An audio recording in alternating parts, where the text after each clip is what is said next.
good evening and welcome to Redbank Valley High School football field. Tonight, it is the Redbank Valley Bulldogs welcoming in the Brookville Blue Raiders. Mike Kalinowski along with Dave Katis as we get set to rock and roll tonight here at Redbank Valley.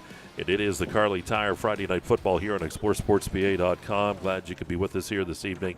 It is senior night. They're wrapping things up down onto the field as they honor the cheerleaders, the band members, the football players, and all of that. It's just about over, though. They started a little bit early before we went on the air, but very, very nice senior night here at Redbank Valley. Well, Mr. Katis, final week of the 2024 season. Kind of hard to believe it's week number 10, and boy, it's gone very, very quickly, and next week we'll be in the playoffs. You're going to be in Punta Cana. But I guess the governor might come back. We're not sure. We'll have to see what happens next week. Yeah, he's out catching elk. So hopefully he caught one, and he's going to bring it back to the lovely town of New Bethlehem. So that sort of deal. But, yeah, season's really flown by, man. I remember, I think the first game we had, you guys were up Clarion High School. I think I was down here for a Redbank game against Union High School. And it just seems like we were here yesterday, and all of a sudden – it's all over, heading to the playoffs. So it's been a pretty neat season. You know, you have all the Central Clarion stuff going on, and Union's performed pretty well. Keystone's real young. You can just go through everybody that we saw. But tonight's a really interesting matchup with the Bulldogs and Brookville. We saw Brookville a little earlier in the year, and I think I've seen Redbank about 5 times this year. So the senior night, it should be a good evening.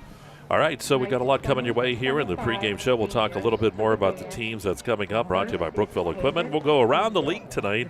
We'll talk about all the other games going on here in week number 10 as we wrap up the regular season and get ready for playoffs. We'll get those keys to the game brought to you by Mr. Katis with the alliteration. Katis' Keys to the Game. Kale's Kitchen is the sponsor. And we'll check the field conditions, weather forecast. It's all on the way tonight. It is Brookville here at Redbank Valley. It is the Kerle Tire Friday Night Football Game of the Week, and it's right here on exploreClarion.com. We'll take a time out. We'll be back with more right after this.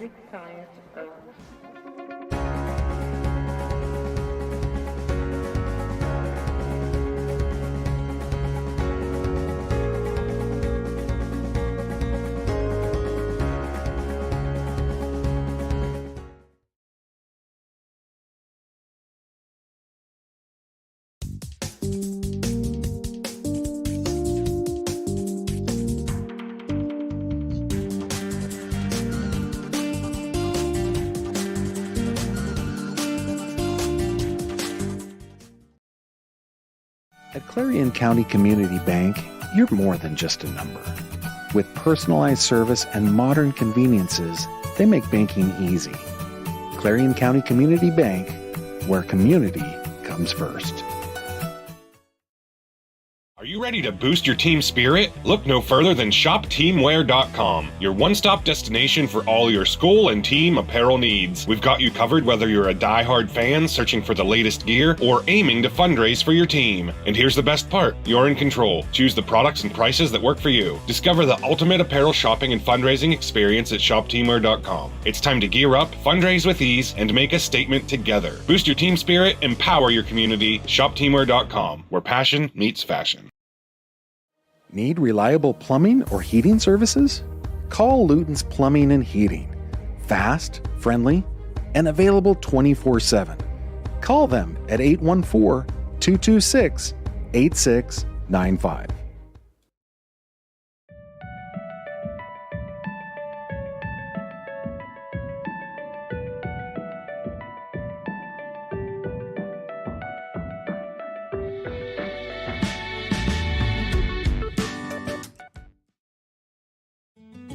One of the biggest risks to your future could be running out of money during a longer than expected retirement. Many people have not yet taken the time to determine if they will have enough assets to last throughout retirement. Our Retirement Income Evaluator can help you develop a roadmap and actionable recommendations. To learn more, stop by our office located at 162 South 2nd Avenue in Clarion. Give us a call at 223-9990 or visit JannyClarion.com. Janney Montgomery Scott, LLC, member NYSE, FINRA, and SIPC. For over 2 decades, Dietz has kept your home comfortable and your business running. We're responsive, reliable.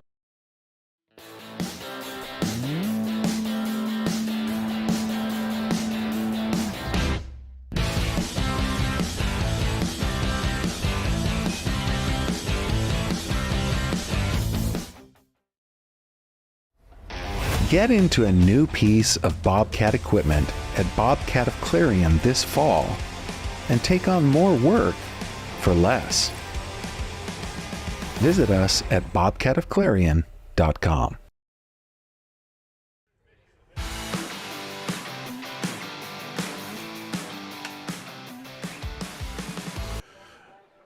All right, back here at Redbank Valley High School football field. It is Kerle Tire Friday Night Football here on exploreSportsPA.com. Mike Kalinowski along with Dave Katis tonight. I always have to watch. I never knew who's sitting in that seat. You and Bob are like world travelers. You're taking off, and then Bob's coming. I don't know. But we're here tonight. Going to be a great night here in the great Redbank Valley, the land that the governor built.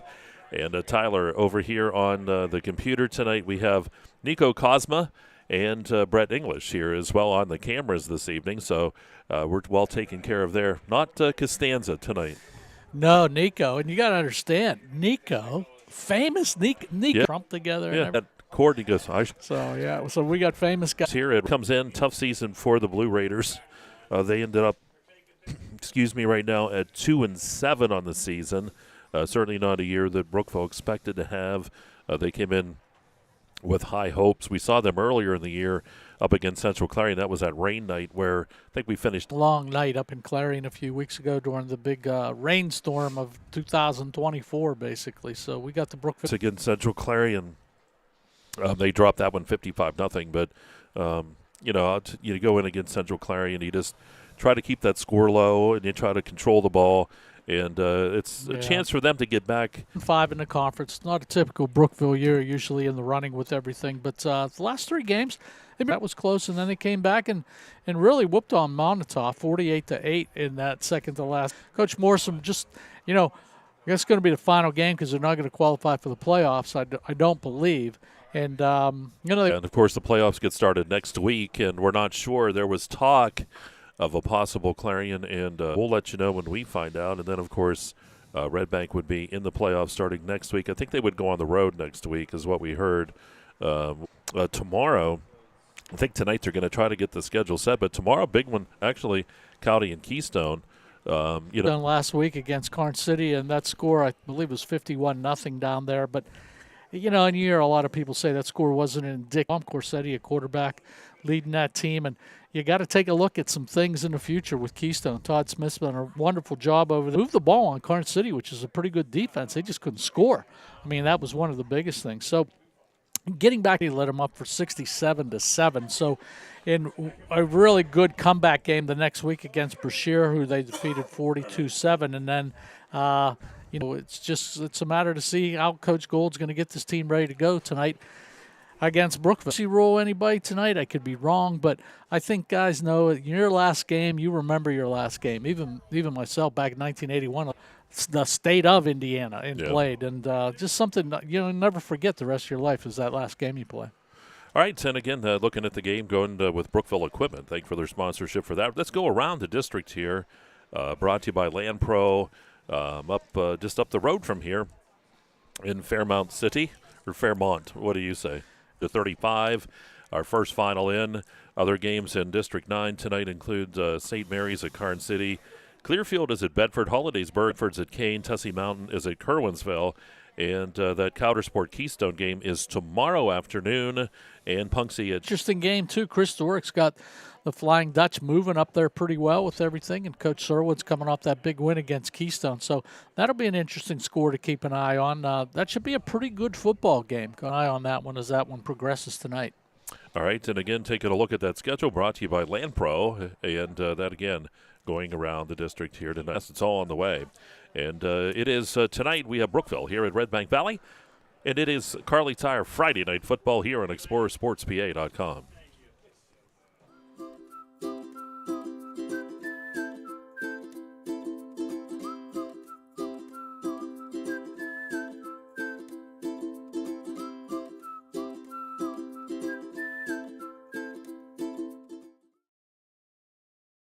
Lock in this limited time offer on the John Deere tractor you need at Land Pro Equipment. Right now, get 0% for 84 months on a 1023E tractor and loader with a low monthly payment of only $199. For more information, visit LandProEquipment.com.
All right, back here at Redbank Valley High School football field, the land that the governor built. It is Brookville.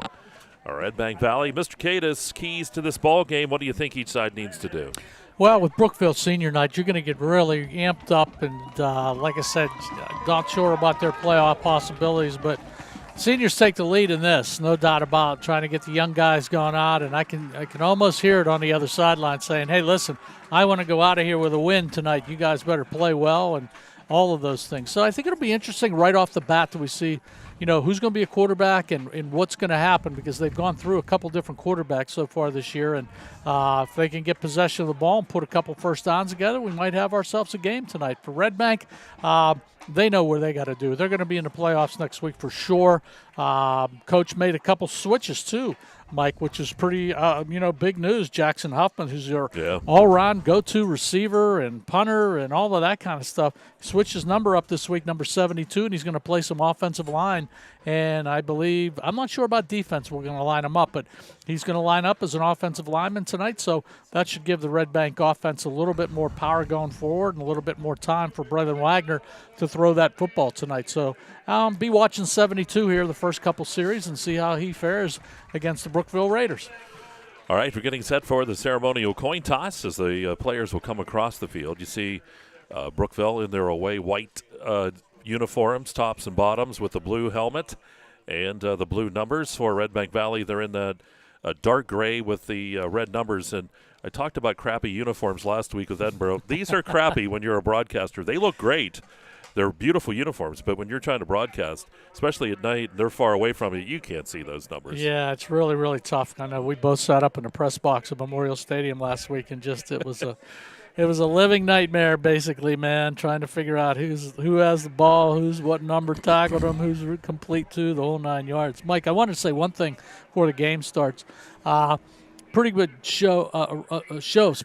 Band, as you mentioned, Mike, the seniors and the cheerleaders and everybody being honored. And instead of Brookville being on the field for pregame warm-ups, they went, if you've been down to Redbank, you understand, they went behind the visiting bleachers and warmed up on the far side where the Redbank Valley practice field is. So good job by Coach Morrison and his staff and everything to keep the boys over there away from senior night and everything. So I just want to say shout out to Brookville for doing that tonight. That was really a nice show of sportsmanship tonight.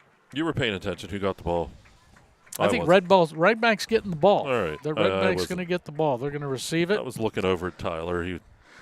Well, I'm trying to watch and talk at the same time, We also have, and we do apologize, we do have some internet issues. So we're up, we're down, so just kind of bear with us tonight as we go through. I volunteered to try to help that figure it out, but, of course, they didn't want my help on the technical issues here. So, I was going to tell Tyler, just unplug it and plug it back in. Yeah, kick it. That's what we used to do. Start it up pretty good. I remember when I got my comm degree at Clarion Henry Fugue, something was broke one time. He came in and unplugged it and kicked it. And he goes, it'll work. Mm-hmm. And that's how we do things. There's a sign out on 322 on the way out to Cranberry Mall. I think it's Gumby O'Neill's garage up there. It says, what's wrong with the world? Has anybody tried to unplug it and plug it back in? I thought it was hilarious. It's still up there. I just saw it the other day. Has anybody tried to unplug the world and plug it back in? Yeah, it might be what it needs. Pretty cool. So, hey, great night for football, probably in the 50s. It's just a beautiful evening for football. Minnick is back deep, trying to look across there. I think that's Roop on the other side, number 11. So Minnick and Roop are back deep. Yeah, Gannon McMaster. I got it. On to kick for Brookville. We've got a slight delay here. Not sure what's going on. Yeah. They're they're waiting for you to come down and sign the football. Oh, yeah. I'm going to get it started. I'm going to get down. Katis approved. That's it. What do we got? 6:58. They must be waiting. They might. They might be trying to help us. Yeah, we do want to also welcome in. We know a lot of different organizations down here at Redbank. Anyone who are on the air with Redbank, they got us on. I want to say hi to the Moose Lodge down here in Redbank, in New Bethlehem, and also Joe's. Always, it seems like they love watching these games while we're broadcasting. Yeah, we got Bruce Mills checking in early this afternoon from down south. I wrote it down, too. Where's he at? Fort Mill, South Carolina. So they're watching us probably in a garage. one of those garages that have everything set up and popcorn and. People I know a few years ago, too, they had the whole neighborhood would gather around, and they would use one of those projectors and put the game up on the side of the building. Yeah. So Minikin Root back deep. It is McMaster to kick things off here tonight. Yeah, I'm watching a white hat back there. He keeps looking at his watch. Look, he's looking at it again there. He's going to start I don't know. You know what? They're going to go by the book. They're going to start this game at 7 o'clock. Penn State Du Bois is our kickoff sponsor. I know last night in volleyball, one thing District 9 is always good at in playoffs, it doesn't matter what playoff it is, the clock starts early, and they get it rolling about 5 minutes early, and they did last night. Yeah, that's what we're waiting for, 7 o'clock. I'm looking on my phone, and we have 6:59, and the white hat said, let's go. So here we go. Final game of the 2024 season. He's still looking at his watch down there. Look. Jeez. He is going. Yeah, they're serious. They are dead serious here. I don't know. You got to get Brett and Nico to keep an eye on him. He's going to give it. He's got his hand up. It's like a 5, 4, 3, 2. Come on. Come on, here's the whistle. Come on. Hey, hooray. Now we got it. All right, here's the kickoff by McMaster. Kicks it short. Taken by one of the up men. And stopped right around the 35-yard line. We'll see who it is. Again, we do apologize. Nice uniforms, just can't read the freaking numbers. 12. Yep, that's going to be Maganotti. Yeah, Easton Maganotti. So we got him. We're 1 for 1 on the gray jerseys now. The nice thing is that we can guess pretty easily here because we've seen Redbank enough out of this offense. Yes, there's no doubt about they've that. They've been able to put numbers on the board. They're going to start from the 36-yard line. Wagner will work with Eastlick back there with him. Or it might be Byers. We'll see. I think that's Byers. Nope, it's Eastlick. Eastlick gets the carry over the right side. He'll get about 1. So 2nd down and 9. Yeah, he'll pick up a few. Boy, used to seeing that number 9 back there, Braylon Wagner, without a doubt. He's attempted 227 passes. He's completed 135 for 2,041 yards as a high school quarterback in this season. 27 touchdowns, Mike, on the year, too. That's amazing. 2nd down and 9 here for the Dogs as they will work out of the shotgun. Looking to throw. Wagner fires that football and coming back to make a nice catch right there at that first down marker. That is going to be Gold, and he's going to pick it up. They needed 9. He'll gain 10, and that's enough for a first down. Oh, good route by Carson Gold. He looked up at the last minute and saw him over here at his wideout spot looking for the sticks, and he got that extra yard. You see so many receivers go down and end up being shy of that first down marker, but that time Carson Gold got it, stuck his hands out, and brought it in. Good catch. So 2nd down. Here's the handoff. Eastlick's going to be driven backwards. Not a whole lot there for Eastlick that time. Big tackle by Assinger, or is that Anzinger, on that defensive line. Yeah, 6'4", 340 pounds. He can move a few folks around. Yeah, definitely. So that defensive line for Brookville, they got some big hosses down there, without a doubt. 2nd down 10 here for the Bulldogs. So work out of the shotgun again. Here's Wagner. Wagner's looking to the right side. He's flushed out of the pocket, rolls to the right side. Here's Wagner looking downfield, fires that football, and he's just going to get rid of it. Sets up a 3rd down. So 3rd down here in 10, 3rd and long, brought to you by Luton's Plumbing, Heating, and Air Conditioning. Yeah, Junior Rahala, number 53, chasing him out there around that left-hand side, putting on pressure on Braylon Wagner. And Mike, we've seen him play a lot. I'm surprised that he just didn't tuck it and take off down the field and try to get to that first down marker. But Brookville holding pretty well right now. 10:27 to go here in this Clarion Forest VNA first quarter on exploreSportsPA.com. 3rd and 10 here for the Bulldogs. Wagner dropping back again, dancing around, firing the football. He's got a man in the middle of the field. It is caught.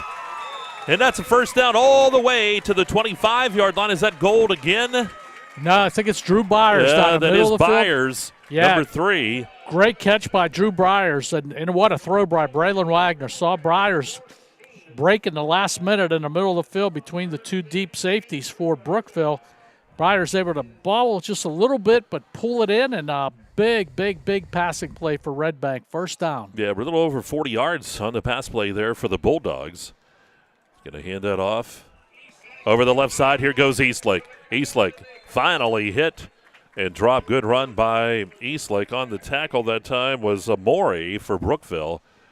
But he's going to take that all the way down to about the 9-yard line. So it'll be second down here in about 4. Picks up 6. We looked like it was there real quick at the beginning, but Morey able to close real fast and bring him down. Rolling to the right side, Wagner. He just has to get rid of that ball again. Yeah, and Mike, that's a pretty good play by Brethren Wagner. Knows where he's at, just got rid of the football, and I'll tell you what, beginning of the year or last year, he would have tried to throw that football downfield and make a completion. But, you know, as you get a little bit older, he's a junior now, he's getting an idea that I can just toss that ball out of bounds and live to play another day. Smart play. So here we go, second down and or third down here in 4 with that ball sitting at the 9. Ball snap back to Wagner. He's looking. He's got a man. Caught. Touchdown. He finds Gold. That'll go 9 yards. And Redbank on the board at the 9:18 mark. Yeah, 9:18 mark. 9-yard touchdown pass from Braylon Wagner to Carson Gold. And Carson Gold with 2 big receptions on that series, and this one resulting in a touchdown for the Redbank Valley Bulldogs. So they get on the board first tonight. So Fricko's on for the extra point try. He'll step her off. Holds there, kicks on the way by Fricko. That kick is high, long, and that kick is good. 9:18 to go in quarter number 1, 7-0. Redbank Valley leads Brookville. We'll take a timeout. You're watching Kerle Tire Friday Night Football here on exploreClarion.com. Oaks Building Supply is committed to providing quality building products to the community. Everything you need to get the job done right, visit Oaks Building Supply in Lucinda.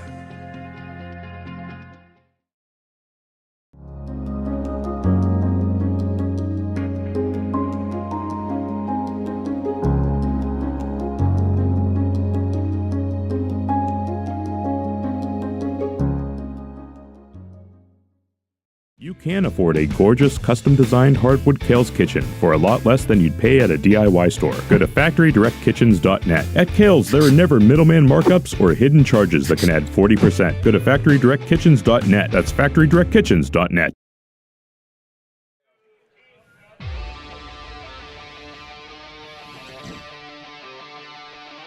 All right, back here in Redbank Valley, the Bulldogs scoring first.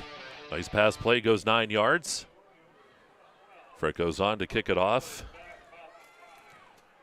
And it's off to that right side. Again, taken by one of those up men. I believe that was Colgan. Or is that 6 or 4? What a return across midfield. And then out of bounds, the pile still moving all the way into Redbank territory down around the 35-yard line. We'll see where they spot the football, and we'll get that ball carrier too. yeah, I didn't quite see. I'm going to go see if we can get a number on him, number 6. And there is no number 6. Yep, we'll see who it is. Make sure we give credit where credit is due. Calgren comes out as the quarterback in the backfield here for Brookville is Seriani. We see a lot of Seriani. He's a good runner. Trips off to the right side. Colgan working in the shotgun. Colgan takes the snap, looks to throw, fires that football. Little screen set up, and it falls incomplete, trying to get into Bellafiore. So Bellafiore, the intended receiver on the right side. So from the 35-yard line. Colton Griffin, number 6, Mike. He's 51 on your program. And number 1 in our hearts, right? Number 1 in our hearts, yeah. He'll switch back to 51 and number 6, but he is number 6. Okay, well, we're going to make that change. Second down here in 10 ball, just across that 35 at the 34-yard line. Colgan is going to give that to Seriani. Seriani can run, and boy, he's going to get about 4, as he's maybe close to 5 as he stopped there at the 30-yard line. They'll say officially 4. And it sets up a 3rd down and 6 here for the Blue Raiders. Yeah, I've seen Anthony Seriani the last 2 years. He's carried the ball 150 times for 876 yards this year, Mike. So he's done a pretty good job carrying that football for the Brookville Raiders. Colgan, Trenton Colgan, the junior at quarterback. Smacks his hands, takes the snap, gives it to Seriani again. Seriani first down and more as he lowers the shoulder and takes that all the way down to about the 20-yard line. Good block on that right side by that Brookville offensive line. They're very big, and Trenton Patton in on the tackle for the Bulldogs on that play. So a nice run down to the 21. Brett with a good shot there down the line of scrimmage. Colgan's going to fake to Sirianni, try to get that screen set up. It's tipped, but it's caught. And on that left side, see who gets up here, and that will be Bellafiore again. So Bellafiore, yeah, once will again, get that Mike, first down. Yeah, tough to see those numbers. I think it was Easton Maganotti who tipped that football, and Brookville able to pick it up. So big first down for the Brookville Raiders. Yeah, the ball down at about the 10-yard line. Colgan takes the snap. Sirianni gets the carry, following his blocker, leans forward, and he'll take it down around about the 6, maybe 7-yard line. Picks up about 3 yards, sets up a second down here in 7. Boy, he got right behind big number 71 down there for the Raiders. Jacob Klinger, all 6'3", 290 pounds, and Sirianni getting lost behind him a little bit, but clearing a hole like crazy, so he picks up a few yards on the play. Calgren. I was kept saying Colgan. It is Calgren at quarterback. Number 2. And he's going to give that back to Sirianni. Sirianni lowers the shoulder, spins, and Sirianni is into the end zone for the touchdown. That'll go 7 yards for the score for Brookville. Boy, good running that time by Sirianni. And I'll tell you what, number 68, Josiah Balzer, just sealed that left-hand side of the Redbank Valley defense. And Sirianni just went off of his block and went 7 yards into the end zone for the Raiders' touchdown. McMaster's on for the extra point try. The holder is Bellafiore. See if Brookville can tie things up here tonight. There's the score, and that is good. 7-7, we're all tied up. We'll take a timeout, and you are watching Kerle Tire Friday Night Football here at exploreSportsPA.com. All-American Awards and Engraving are the people who make your first impression your best impression. All-American Awards and Engraving will help your organization, school, team, business, or event make that first impression memorable. They offer high-quality products and that personal small business service. From embroidery, screen printing, and engraving to graphic design and personalized gift ideas. See their selection of apparel, trophies, and awards. Let All-American Awards take your idea and make it your best first impression. Visit them today online at allamericanhq.com, Route 322 in Chippenville, or call 782-6264.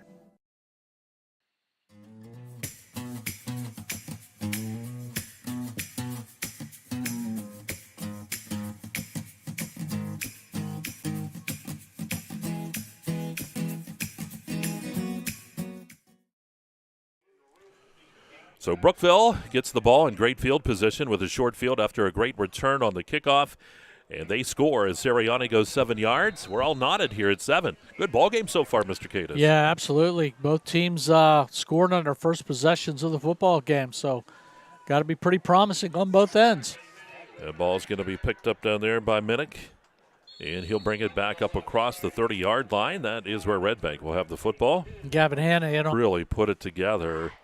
Their big bump, of course, they lost to DuBois in that great football game down there, and then the thumping they took with Central Clarion. But other than that, yeah, that was the best football game I think we've seen all year. That St. Mary's Carn City game, DuBois Carn City game. I think it was the best game we've seen all year. And this one has the makings of that too. As 7-7, here's the ball handed off. Eastlick gets the carry, big hole up the middle for Eastlick.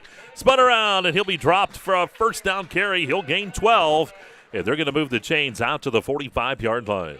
Yeah, good running that time. And the block that may have set him up right there was by number 72. This is so hard to say. Jackson Huffman set him up. He's playing that left tackle position. I watched him on the first series. He's done a pretty good job there on the left-hand side. 1st and 10. Eastlick getting another carry. Eastlick over the right side. Not as fruitful this time. He'll get forward progress. They're going to give him a couple yards up to the 47. Yeah, the nice thing about having a mobile offensive lineman like him now, if they're going to keep him there for a while and everything, he's able to chip some of those defensive linemen, and then he can get up to those linebackers really, really quick and set that running game. 2nd down and 8 here for the Bulldogs. They work from their own 47-yard line. Wagner dropping back, looking to throw down the right side. That pass is caught in stride.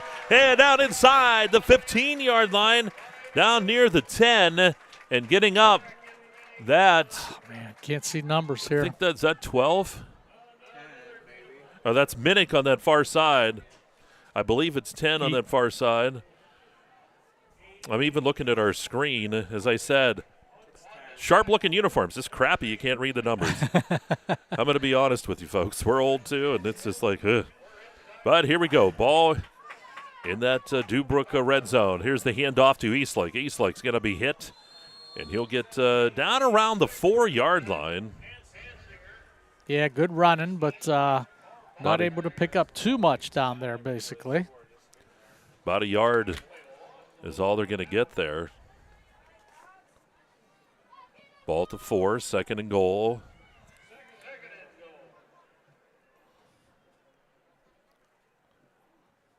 Wagner takes that snap. And it is caught, and that's touchdown on the far side. That is number 10, Mike. And that is a Minnick with the catch and the touchdown. That'll go for 4 yards in the score. Redbank back on the board. Yeah, Brendan Minnick drive, man. I'll tell you what, he caught the long one from Braylon Wagner. And, boy, what a pass that was from Wagner to Minnick on the first one. And another pass right there. Minnick didn't even break, and Braylon Wagner threw the ball to where he was going to be. Minnick able to catch that football. As soon as he turned, it was there. Touchdown Bulldogs, extra point attempt. Here's Fricko on for the extra point try. Stutter step, and he didn't, the way he hold. The hold was just off. A little bobble on the hold, and just enough to set him off that he wasn't able to go and get it in rhythm, so the ball falls short.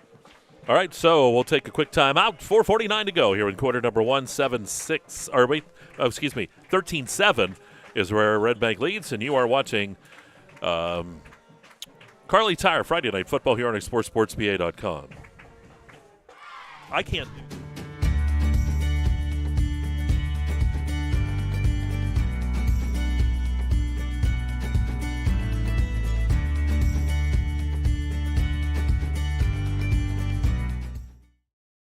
Dubrook is your trusted ready-mix concrete supplier. From commercial to residential, Dubrook has you covered. Call 1-844-DUBROOK or visit dubrooking.com. Dubrook is proud to support our local communities. Dubrook, your solid choice in all things concrete. All right, back here at Redbank Valley High School football field, and it is 13-7 in favor of Redbank. Fricko gets to send it deep. And the ball's going to bounce, and it's going to be picked up by Belfiore. Belfiore is going to be hit and drug out of bounds. Yeah, the ball just hit. Good backspin on that play, and the ball just popped up, and Belfiore just picked it up and picked up a few yards. So Brookville's got pretty good field position here. They're going to start their drive. Every time somebody's got the ball tonight, 3 drives, 3 touchdowns, Mike.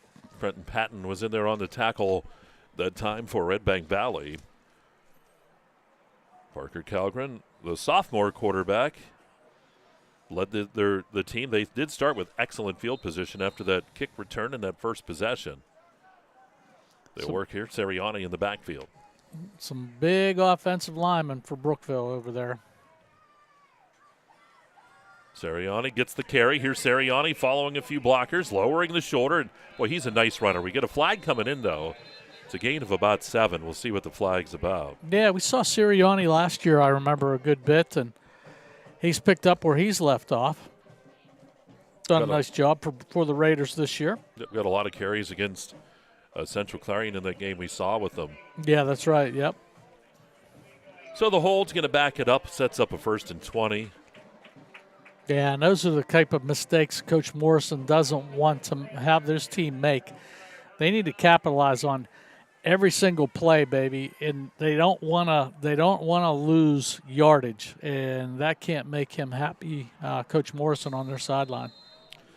Giddens penalties brought to you by Redbank Chevrolet here on Explore Sports PA. 4:33 as the clock stops there after the penalty. Now rolling here. First quarter action, 13-7, Redbank. Holgren looking to throw. Step flushed out of the pocket. He's hit, rolls to the right side, fires the ball, and it's going to be incomplete on that left side. Does a nice job just to get out of there. Tried to get it to Bellafour over there on that left side. He was being tailed like crazy, and that was Jackson Huffman, number 72, trying to get in to make a big play down there near the goal line, but nice play to get rid of that football without losing ground. So that stops the clock at 4:17 here in the first, as it's now a 2nd and 20 here for the Blue Raiders. Yeah, as we talk about, you don't need to get all of it here. You need to pick up about 10 yards, get half of it back at least, and set yourselves up for a good third down.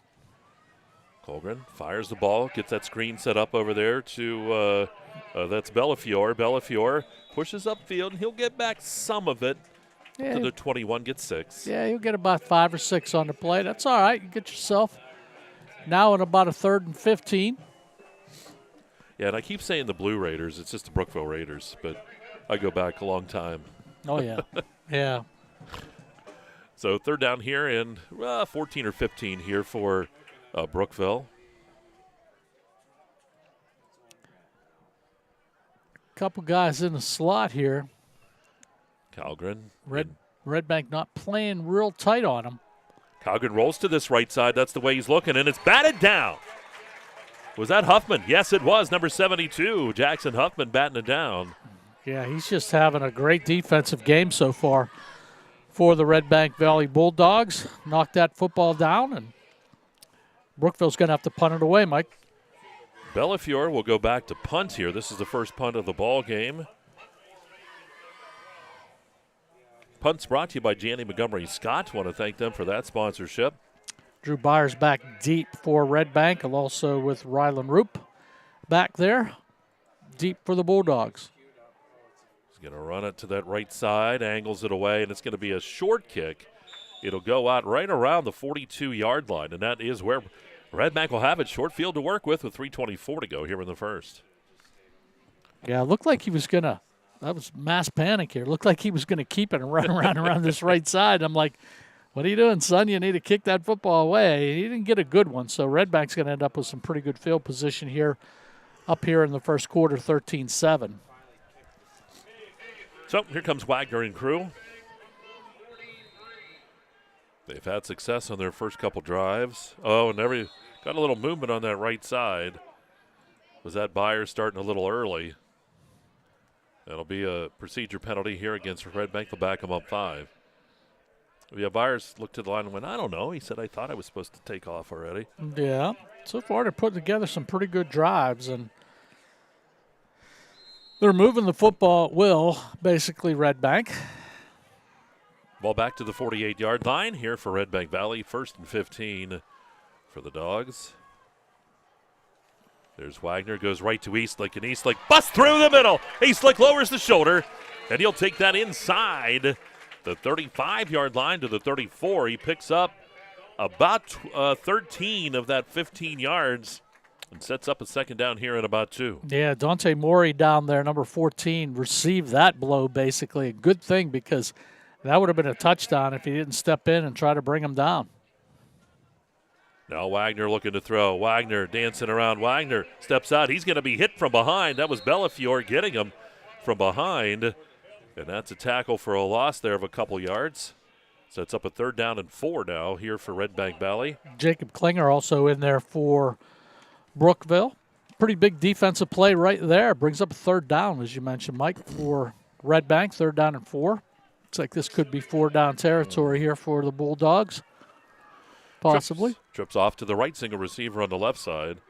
On 3rd down and 4, he's looking. Now flushed out of the pocket again. Bellafiore trying to chase him, comes back across his body, and the pass is incomplete. Tried to get that into the middle of the field. That was Dominic. So 4th down, we'll see what Coach Gold decides to do. It looks like he's going to bring a punter on. Well, Jackson Huffman, look for a 57 because he's the one that's been punting back there all year. Hey, good job by Colton Griffin that time, number 6 for Brookville. Just got a fingernail on it to disrupt that pass.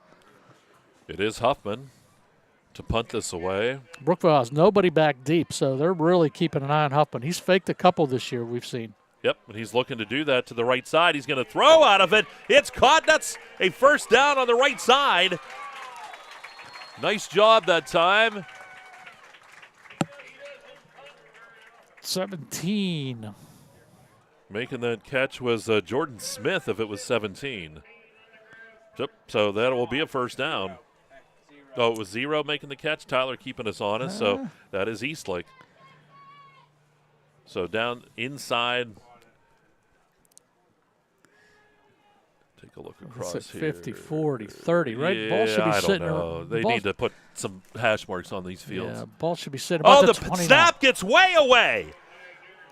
And Wagner's just going to fall on top of that. That is a large loss. It's going to go all the way back to the 45-yard line. Yeah, just keeping an eye, and all of a sudden, I don't know if Wagner was ready for it, but bang, that thing came out like a rocket and just skipped and skipped all the way back to the 45-yard line. Oh, boy, what a big loss on the play for the Bulldogs. 2nd and 34, almost 35 here. So here they go. 2nd and 35 for the Bulldogs. Going to give it to Eastlick. And this time Eastlick's going to be brought down. Good open field tackle that time, too, for Gavin Hanna to knock him down. Yeah, Hanna just shot through that gap, basically, and Eastlick really nowhere to run. He's going to pick up a few yards on the play, Mike, but still going to set up a long third down for the Bulldogs. Yeah, he's actually going to lose 2. The official spot makes it 3rd and 37. Here's Wagner looking to throw. Time in the pocket, now spins around, spins back around. Wagner tries to throw downfield, does, and it is almost intercepted. Coming up, making a play on that ball was Dante Morey. Yeah, So Wagner just trying to do a little bit too much on that play. He realized there wasn't a lot of protection back there. He turned right, he turned left, and as we said earlier in the game, I think he may have just been trying to throw it out of bounds, but he didn't throw it far enough out of bounds, basically, almost picked off. So Redbank's going to have to kick it away. Huffman back on. I don't think he'll attempt to fake this one, Mike. I would hope not. There's the punt. Bellafior's going to let it go, and it takes a good Redbank bounce. What a bounce! All the way inside the 10. And down around the 7-yard line is where it's going to go. Great job. But there is a flag, though, on the play. Yeah, and one of the Brookville guys, I don't know if it's 52, I think. Coming up, Gavin Hanna. Let's see what the white hat has to say.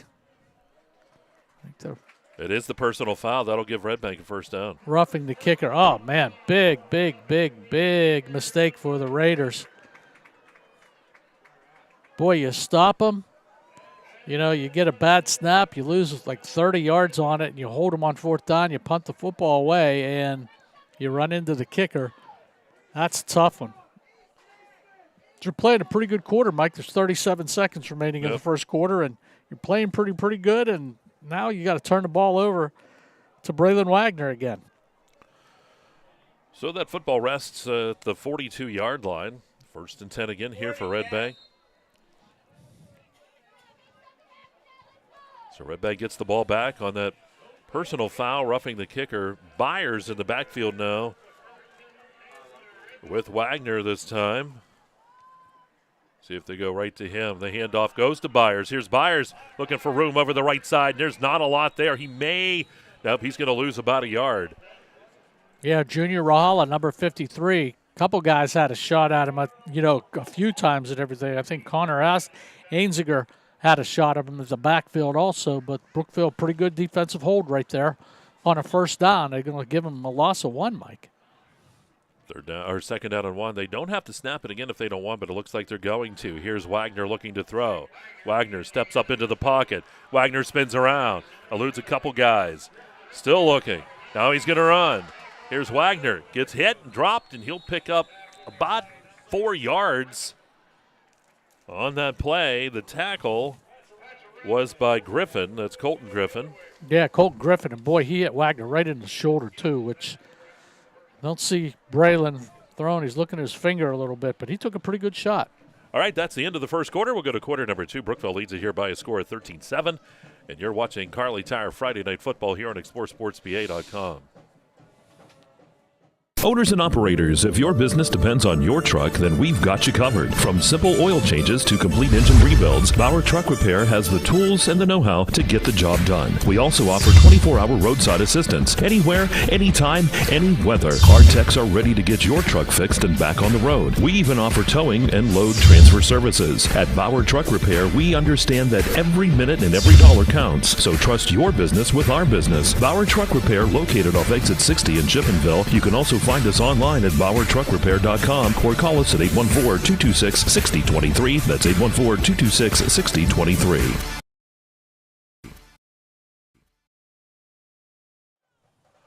All right, back here at Redbank Valley High School football field. 13-7 as we go to quarter number 2.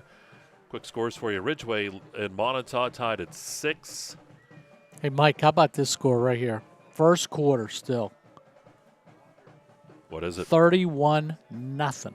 St. Mary's. Wow. Or 31-0. Karn City still in the first quarter. That's crazy. 31-0.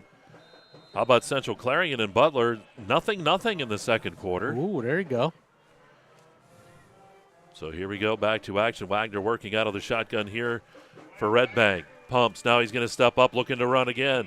Rolls back to the right side. Fires downfield. He's got a man. And it goes incomplete. Down that right side. Found, I think that was Minnick. Yep, yeah, Minnick over there. Brecken Minnick over there. And pretty good defense over there also by one of the Brookville players. That's 6, I think he was over there. I think that was Colton Griffin. So good coverage on the play. Now that'll bring up 4th down. So I think they want to keep an eye on 72, Jackson Huffman here. Again, nobody back deep for Brookville, so they know. Oh, yeah. They know that he can fake it and run with it. He's a great athlete. Here's Huffman. He's going to punt it right away. It's going to bounce. Takes another great roll. Inside that 5-yard line down near. I think they're going to give him the 1-yard line. Yeah, it could be the one. Yeah, the side judge is over there. He's got his right foot right about the 1-yard line. And that's where the Raiders are going to take over at the 1-yard line. Great punt. Good coverage downfield by Redbank also to down that football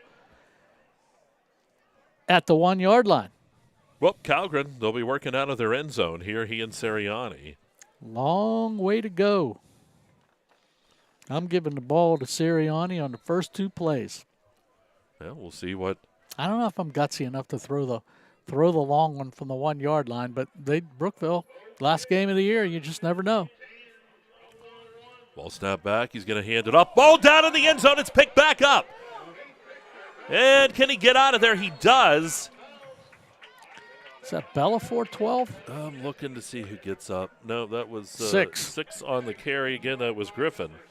Yeah, Colton Griffin, smart. Boy, he was able to just stay out of that end zone. The ball resting at the right around the 1. Yeah, Redbank coming like gangbusters on that play, and not much the quarterback could do that time. Must have been at the 2 because they're going to say he lost a yard, 2nd and 11. Not sure how. And do we get a timeout? No, we got a penalty flag, and I think maybe Redbank may have jumped. It's offsides, yeah. Yeah, against Redbank. So instead of a 2nd and 11, it'll be a 2nd and 6. Well, Trenton Colgan can take a deep breath now. He's got a little bit of room to work with. I think Coach Gold, and watching him play this year, is still going to try to bring some heat on him here. Calgren out of that shotgun, hands that off to Sirianni, and Sirianni, flag on the play.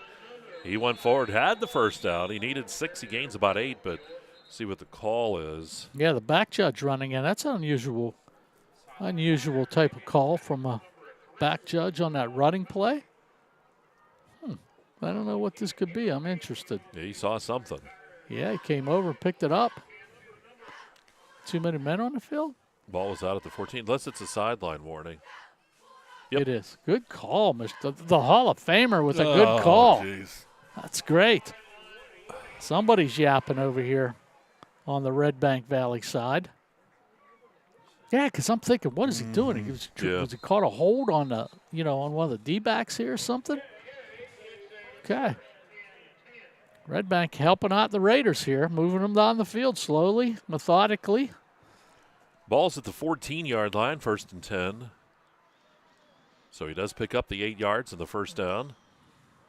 They're going to set up in a pistol this time. Calgren with Sirianni right behind him, and he's going to hand that football off again over the right side. Big hole, banging around, breaking tackles, and a first down out to about the 30-yard line. Hey. And that was 6 there. That was a Griffin again. Yeah, the Colton carry. Griffin. Mm-hmm. So yeah. Griffin, he'll pick up 16. Yeah, carrying a lot of people with him there, Mike. So good running by Colton Griffin. He's only had 7. He had what did he have? I can't see the lights here. 37 carries for 371 yards this year. So he's seen the ball. He's touched it a few times. So good for him. We'll go with that pistol again with Griffin right behind the quarterback. They're going to look to throw. Calgren firing the football. It is caught. And nice catch, and I believe that's Bellafiore coming across, making the catch, and he gets hurt on that tackle. We got a couple guys down on the tackle. That was not Bellafiore. That was number 88. That was Austin Colgan making the catch. So Colgan makes the catch. It's a first down out at the 44-yard line. Yeah, Colgan's down, and there's a Redbank. Redbank. Have a number on the Redbank. 11? Maybe 11. I'm thinking. I'm looking. Yeah, both guys shaken up both on that guys. collision. So we'll sort it out here. Yeah, somebody should look at that Brookville kid down there. And again, got one athletic trainer looking at both guys.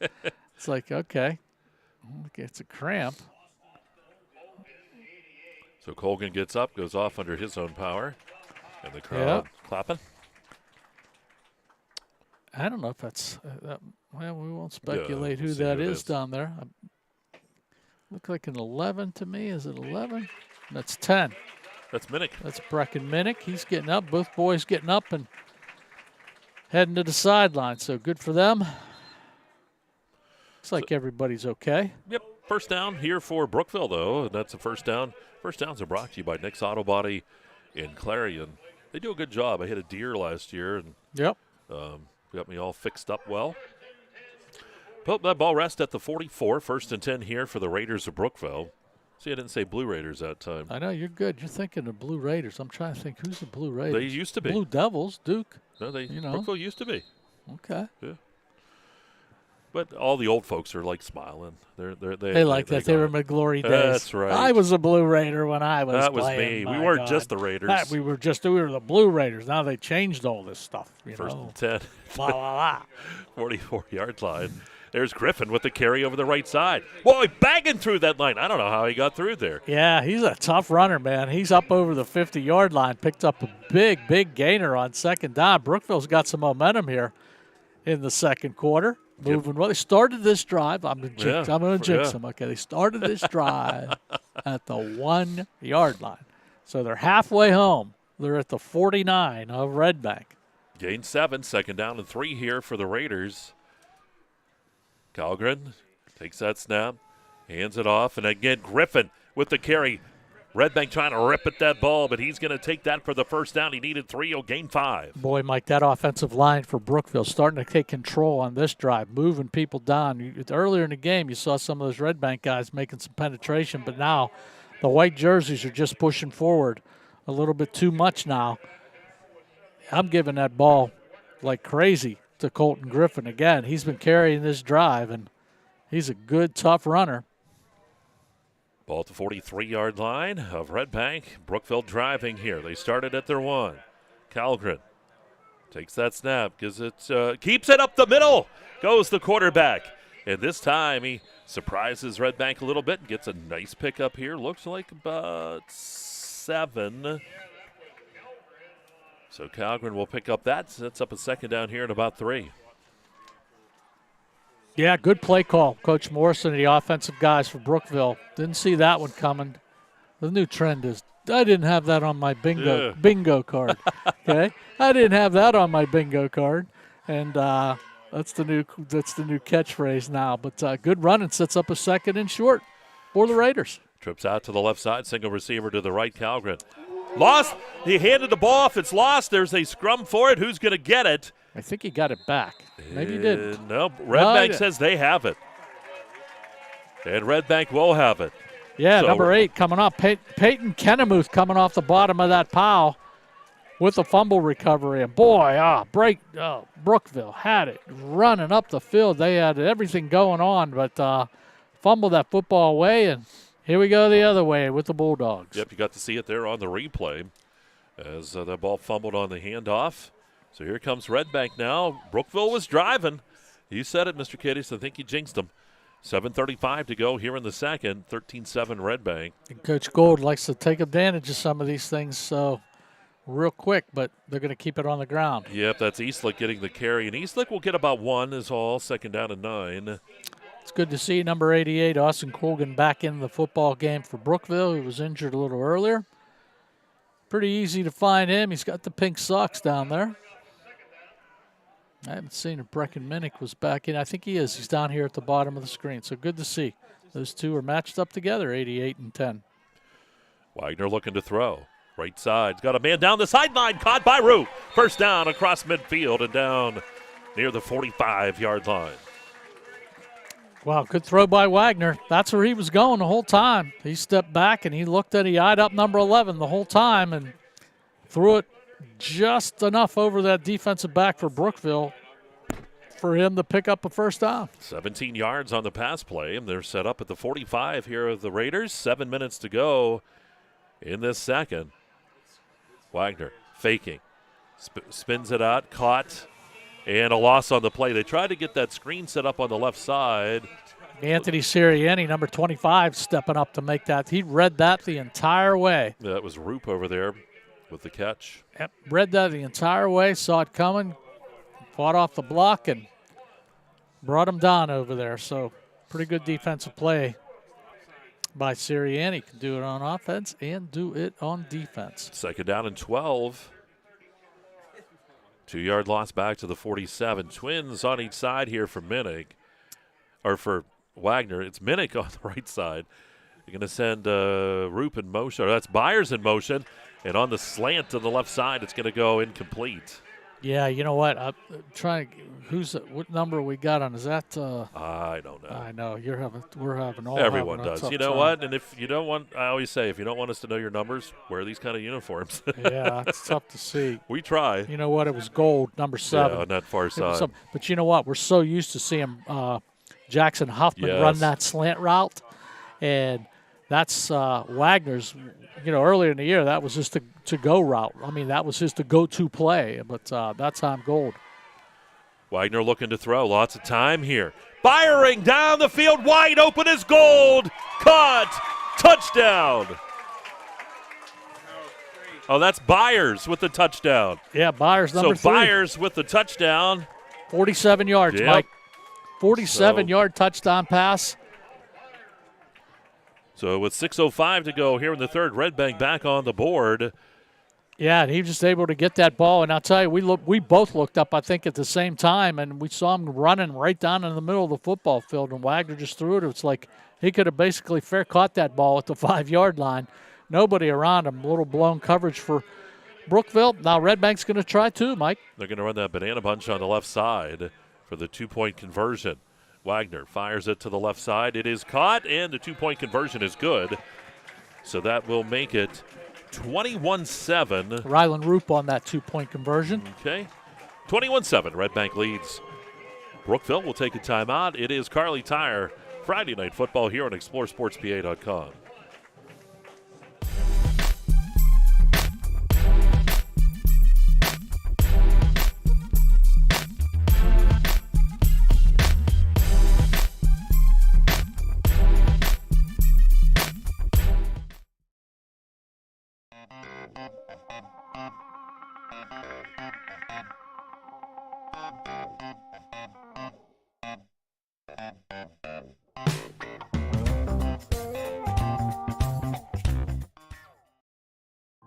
At Penn West University, we're making college make sense again with programs tied to in-demand jobs. We're breaking down barriers and giving you more choices. We're making college valuable again for people just like you. Learn more at pennwest.edu. Right back here at Redbank Valley. 21-7. Redbank Valley leads. 6:05 to go here in the second. Second quarter sponsor is Hager Paving. Ball squirts down the field, and it's going to be picked up over there. Dante Morey. Morey with the return. Yeah, Dante Morey picking it up, so don't want to send it deep, basically. So Redbank's moved their lead out now, Mike, 21-7. Boy, Brookville was on a really, really good drive, moving it down the field, started at the 1-yard line, got it about the 40, and that big fumble. Man, you make that fumble, and it resulted in a Redbank touchdown, and it just swung the momentum all around to Redbank right now. Well, if you're Brookville here, you want to get points because you do get the ball to start the second half as well. Yeah, you got to answer here. I mean, this is going to turn into a shootout. You got to answer that big touchdown from Redbank right here. Calgren with the double sidecar. Takes that snap, hands it off. That's Sirianni who came on the sweep and takes it forward, gets up across the 40 up to about the 42-yard line. That's a pickup of about 5? Yeah, 5 on the play. Rylan Roop in on the tackle for Brookville. He's having him a pretty good football game tonight, as he has done all year. It's good. Watching number 11 play. I'd like to have at least 10 other Rylan Roops on my football team. So second and about 5. Sirianni goes in motion, and now we got all kinds of whistles. That was a mess from the beginning. A couple guys moved, a couple guys didn't move. So here's the official shaking his head. Yep. And it's a procedure against Brookville. We'll back him up. So it was second and about 4 or 5. They're going to back it up. Sets up a second down and pretty close to 10 again. So second down and about 10 here for the Raiders. Sophomore quarterback Parker Calgren getting ready to go. He's got Sirianni. Yep. Is that him in the backfield? Was looking, or is that Griffin? We'll see. Yeah. So second down. Ball snap back, looking to throw. Calgren flushed out of the pocket. Sidearms it, and he does complete it. No, it fell out of bounds. Okay. Dropped the ball. It is dropped. That was Bellafiore on that play. Yeah, good throw by Calgren that time, but Bellafiore not able to hold on to that football across in the middle. Quick score, Mike Brockway 35, Smethport nothing. Ooh. Brockway's going to be tough in the playoffs coming up. They're going to be a force to contend with. And let's see what we got here. We got Central Clarion 7 now, Butler 0 in the second quarter, so they're on the board. Good challenge for that Central Clarion team down there against 6A Butler. Yeah, it'll be an interesting score down there. Pistol setup. Faking his Calgren, rolls to the right side. Calgren fires it, and it is incomplete. Almost into Morey up near that first down marker. Yeah, that's a tough catch, but you got to make those, man. Last game of the year, if he catches it, he's got himself first down. But ball falls incomplete. So fourth down. Taking a look over to the Brookville bench and making a few substitutions. And I think they're going to punt that football away. Looks like Bellafiore's back for Brookville. 4:46 remaining in the second quarter. Bellafiore back to punt. Hager Paving Clock down to quarter. 1. Yep. They had to 25-second hurry a guy clock on. down to 1. I don't know if Coach Morrison got a timeout in. They did. Yep, they had to hurry a guy onto the field. So that timeout. Want to let you know next week, of course, we're going to have playoff football coming your way on Friday night. We could have a championship contest. We're not sure. There are talks between Central Clarion and Karn City maybe to get that AA championship next Friday. If not, it would be the following week. Either way, we'll have a football game coming your way. Yeah, brackets come out tomorrow, and everybody's going to have a pretty good idea what the bracket is going to be like. Heard Matt Darr say, correct me if I'm wrong, he said I believe there's 7 teams entered that said that they would be in the bracket, so 7 teams. Yep, in single A. In single A, basically, and we're going to have 2 teams in double A playing. Big game tomorrow, Keystone and Cottersport playing for an opportunity to get into the playoffs. I believe whoever wins will get in. So here where we're looking at like Keystone, I mean, we saw them last week against Corn City, Mike. We got a chance to see him down there, Mike Kilroy and I, and just really impressed with the job Todd Smith's done over there. He's got those plays have all developed all the way back from Clyde Connie. You know, it actually started at the university when Clyde was an assistant coach. Yeah. And developed that play scheme and everything, took it back to CL, and then from CL, took it to Slippery Rock, and Todd Smith held on to it, at Clarion. Yep. And took it with him over to Keystone because playbook, and I'll tell you where that playbook came from and all the stuff that Todd Smith is doing and everything else. Coach Soboleski, who was our head coach at Clarion, went to Pitt, and Charlie Vaslavage, Dick Pay, and Coach Jacks all went to Penn State. And they pulled half of their offense, and Coach So pulled half of his offense in, and they just worked it out into the playbook. And that's half of it's from Pitt's old offense, and half of it is from Penn State's old offense. So, little story. Bet you didn't know. No, and I'll tell you what, the Pitt offense was probably better. Nah, big win for Pitt last night. That's good. And I know our boss, Jake Power, is going to be sending us nasty emails now, text messages. Oh, high snap goes over Bellafiore's head. He spins around, going to try to get something out of this as he gets back up near the 10-yard line. But what a job by Bellafiore just to get that football back, and Redbank's going to be set up in excellent field position. Yeah, the high snap, he got it back, but he was just pursued too much to be able to punt that football away, not able to do that. So Redbank gets a gift as we head near the end of the second quarter. So they have the opportunity to punch another one in here. Yep, they lead at 21-7 already, and, boy, it was nip and tuck there. 7-0 Redbank, and then 13-7 Redbank, or 7-7, it was tied up, and then 13-7 at the end of that first. But they're up by the 2 scores. They got them marked at the 11-yard line, so they can still get a first down. Wagner will work in that shotgun. Takes the snap. Going to keep the football. Wagner, left side, shaking and baking into the end zone. Touchdown. 11 yards out, Braylon Wagner. Fake that football. Good fake by Braylon Wagner, and I think it was Eastlick in that backfield. Fake that football to him, and a lot of the Brookville guys ran with Eastlick, and Wagner around that left side, able to punch one in for a Redbank Valley touchdown. Fricko on for the extra point try.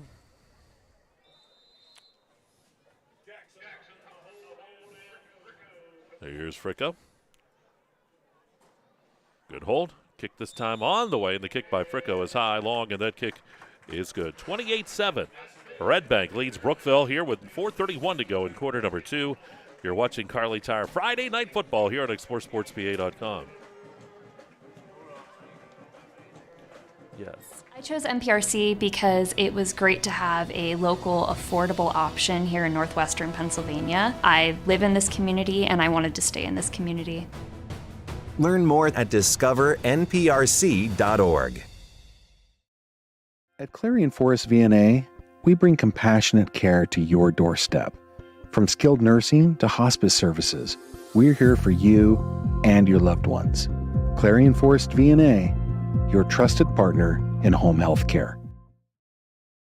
Modern Living Solutions in Knox is always on the lookout for driven, positive individuals to join their team. They offer career growth opportunities and industry-leading pay. No experience is necessary as training is provided. Apply today and build a future with Modern Living Solutions.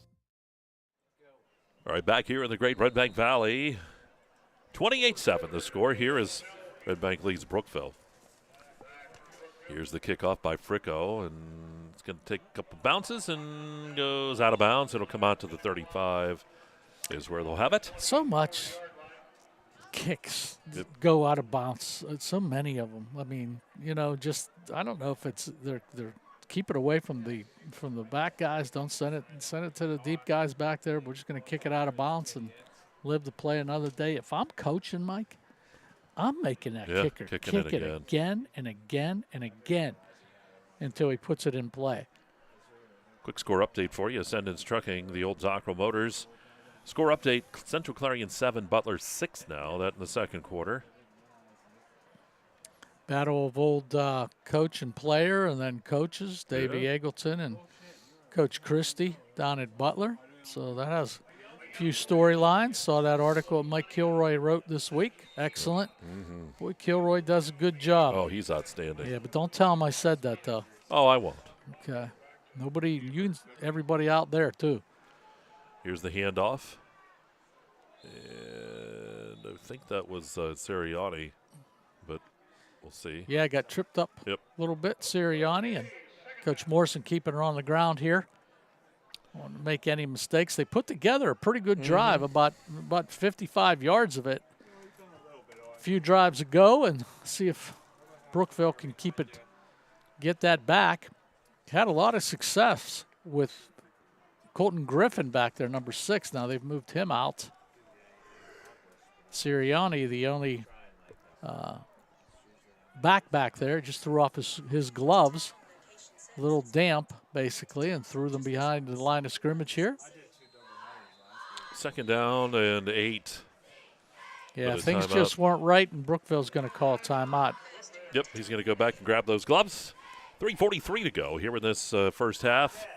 And why don't we take a quick timeout? It is Kerle Tire Friday Night Football here on exploreSportsPA.com.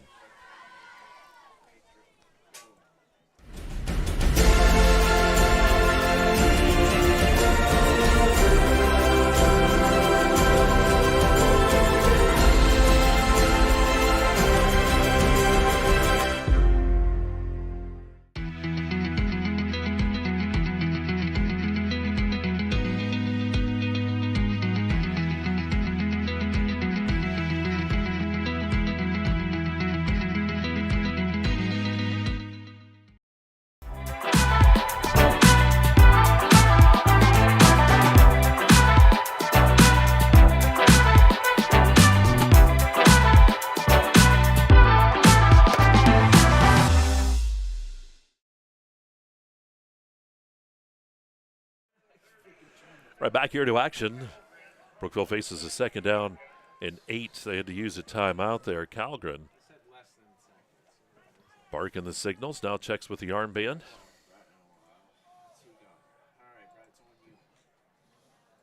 Hands that football off. Sirianni leans forward and up across the 40 to the 41. That's a gain about 4. Third down and 4 here now for Brookville. Another updated score again. Carnes City now 45-0 over St. Mary's. Wow. So third down and 4. Brookville trying to keep this drive alive. Boy, Redbank showing blitz here. Now they back off. Calgren takes that snap. Quick throw. Caught. Bellafiore, and he's going to be stopped shy of that marker. Yeah, he's trying to get out there, Mike, dragging some people with him. So Raiders down 28-7. I think Coach Morrison wants to set it up and try to keep it and possibly pick up that first down. Well, they need 2:39 on the clock here in this second quarter. They're going to go for it. Unless they just try to draw him off sides. Nope, they're going to go. Here's the handoff. Sirianni. He's got the first. Yeah, he does. He gets up across the 45, dropped at the 46. Had to turn one more time, Mike. It didn't look like he was going to make it. And one more turn by Sirianni. He knew where he had to get, and that's all heart, and that's all just power and effort trying to get that first down. So good job by him. Brookville keeps the ball, and they keep the drive going. So the ball just across the 45, close to that 47-yard line. First and 10 here for the Raiders. They trail 28-7. Fake handoff by Calgren. Comes back across, gets it to Sirianni, but he's going to be hit and drop for a loss on the play. And that was, I believe, Huffman there on the tackle. Yeah, number 72. Good play call by Brookville. Turned around and threw the ball, and Sirianni was there. But, boy, Jackson Huffman read it the whole way. So good job by that young man pulling him down. Loses 3. It sets up a 2nd down and 13. Getting that clock rolling here under a minute and a half. Yeah, no sense of urgency here by Brookville. They'd love to get one on the board here. Ball snap back to Calgren. Rolls to the right side. Boy, Huffman chasing him down. Firing downfield. It's caught. And that nice gain across midfield down to the 46-yard line. Was that Bellafiore again? No. Number 8. Yep.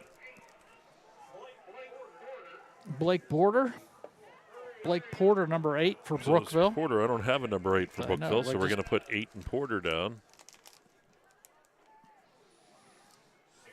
A lot of guys changing uniforms. Yes, Sirianni gets the run this time, and he'll take that for a 1st down on 3rd down and short. Now they're moving a little more. Yeah, they're going to use a timeout again.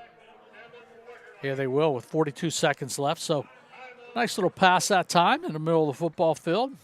Porter able to bring it down. So I want to remind you, too, coming up next week, great sports on the way on Explore Sports PA, Explore Clarion. Monday night, we'll do that sports show. Tuesday, I think it's Kilroy and I on Monday. On Tuesday, we'll have volleyball action from Clarion Limestone, and we'll have that for you. That is a semifinal action. On Friday, we'll have a playoff or championship game, not sure yet. Yeah. Mike, I had the pleasure Wednesday night to interview Coach Raymond Monica, the head coach for the Golden Eagles, and 4 of his players, Anthony Gershio, the PSAC Player of the Week, and a few other guys. So it's up online at Explore Clarion. Yep. You should check it out. It talks a little bit about Ray, Coach Monica, how he got to Clarion and where he was at. And, some really interesting information, and players talking a little bit about what they recommend the high school students to do to get themselves recruiting. So check it out. It's on Explore Clarion. We had a great time doing it. Here we go, 1st and 10 for the Raiders. The ball at the 35. Calgren looking to throw, got time. And it's picked off, it's intercepted. Bringing it back and going the other way. That is Huffman. Huffman's going to take it down to the 5, and he is going to be stopped just shy of the goal line, I believe. Yep. Huffman's like, oh, my goodness. Down to the 1. Yeah, down to the 1-yard line. The official comes over and puts that right foot right on the 1-yard line, and Huffman, like I said, he's been playing a heck of a great game tonight, Jackson Huffman. And also Rylan Roop for the Bulldogs. So it's burst of goal from the 1, and I think Coach Gould's going to probably call a timeout here and just keep things in order and try to get the right play call. Yep. That's what he'll do with 28 seconds, and we'll hold it here. Huffman on that interception, we look back, and he took it right around that line of scrimmage. So about a 64-yard return. He just wasn't able to get in there. But, boy, he's moved to that line, and he's done a fantastic job tonight. Yeah, he's done a good job on both sides of the ball. The offensive side, I've been watching him. They got him split out here at left tackle and have him on the other side and make an interception. Number 72, you don't see too many 72s, Mike, making an interception and running 64 yards. Nope. So kind of an anomaly there. But that adds a little bit of a wrinkle, too. And, if you're in the single-A playoffs and you're looking at Redbank and you go, oh, boy, he was good as a receiver and all that stuff, and he could run quarterback, and now.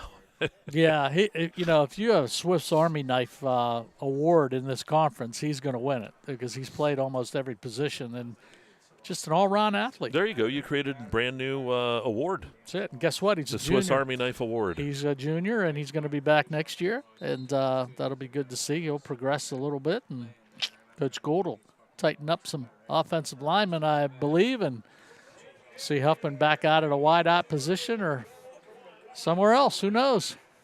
They're going to go tight. Is that Eastlick? Are they going to run a wildcat here possibly? Take a look here. We're going to get the special play. Looks like Wagner's still in there.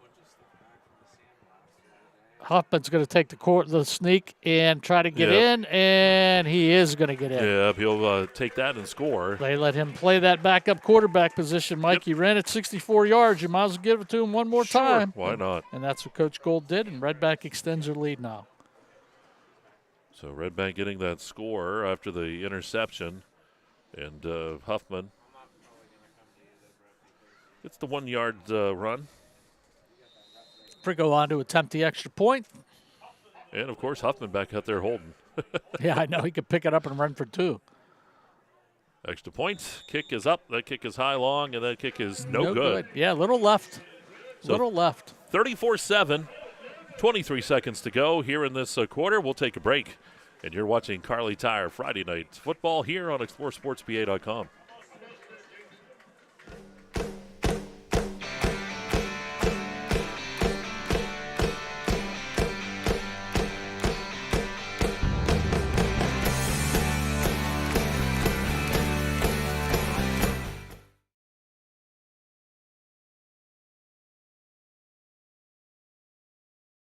Your eyes are the window to your soul, so take care of them. The Laurel Eye Clinic provides complete care from annual exams, glasses and contacts to cataract and retinal surgery, LASIK, and more. As a trusted leader in family eye care for 50 years, you can trust them with yours. Call or visit us online today.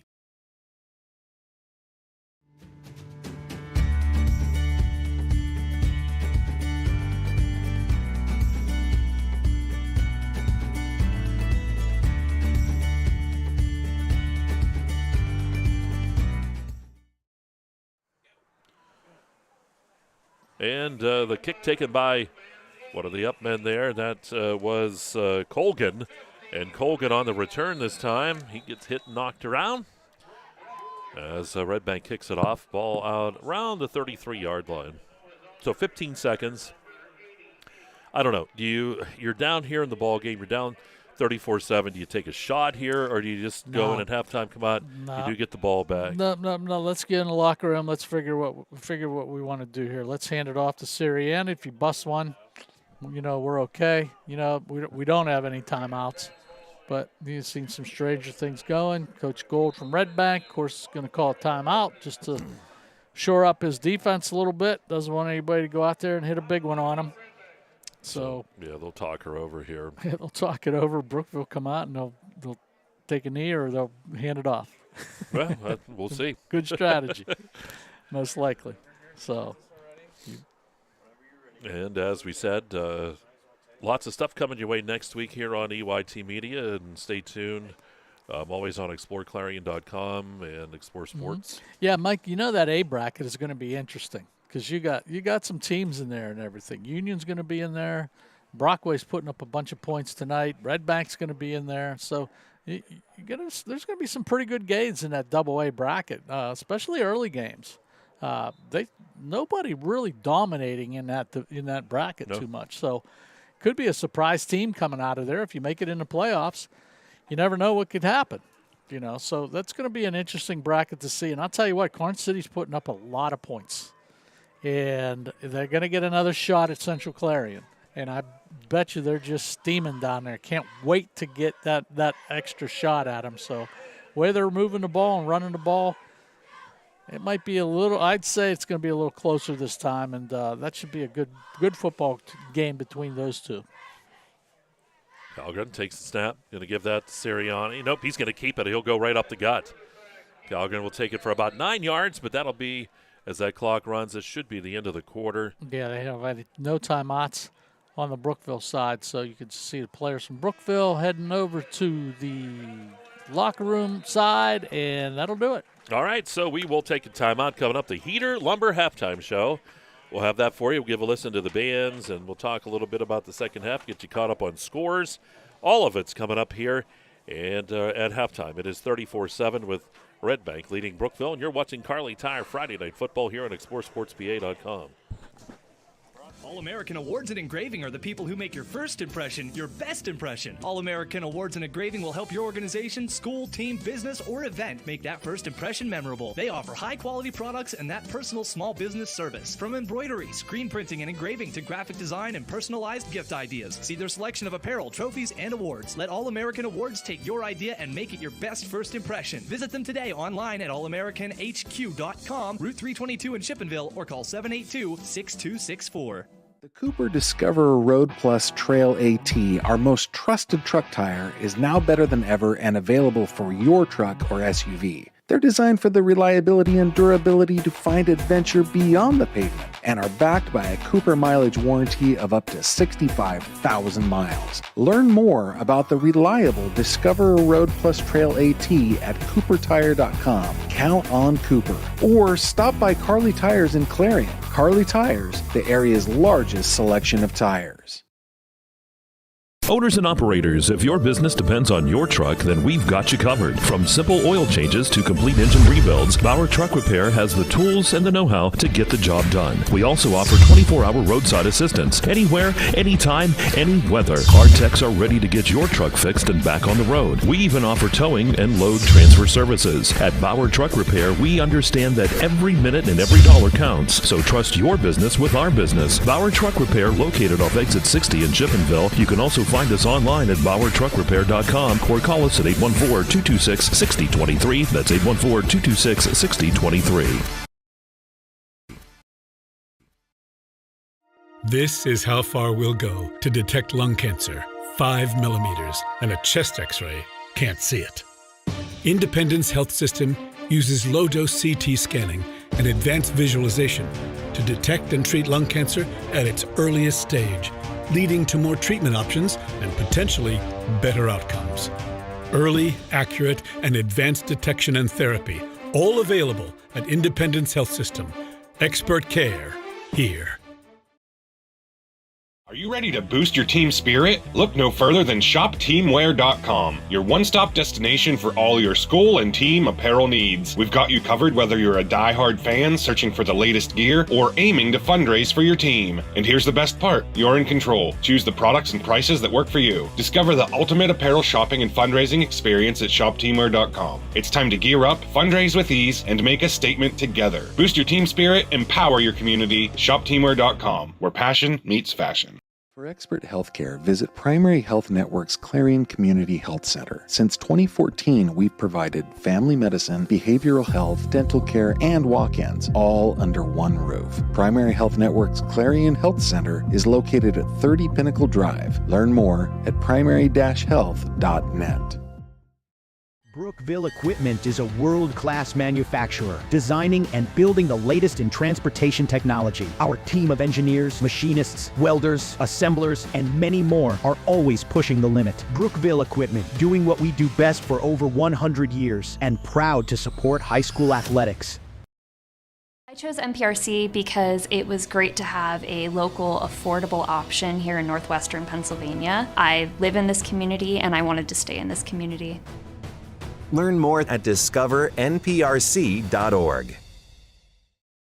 This game is brought to you by Tionesta Builders? No, Tionesta Builder Supply. Family-owned and operated home improvement centers located in Tionesta and Chippenville.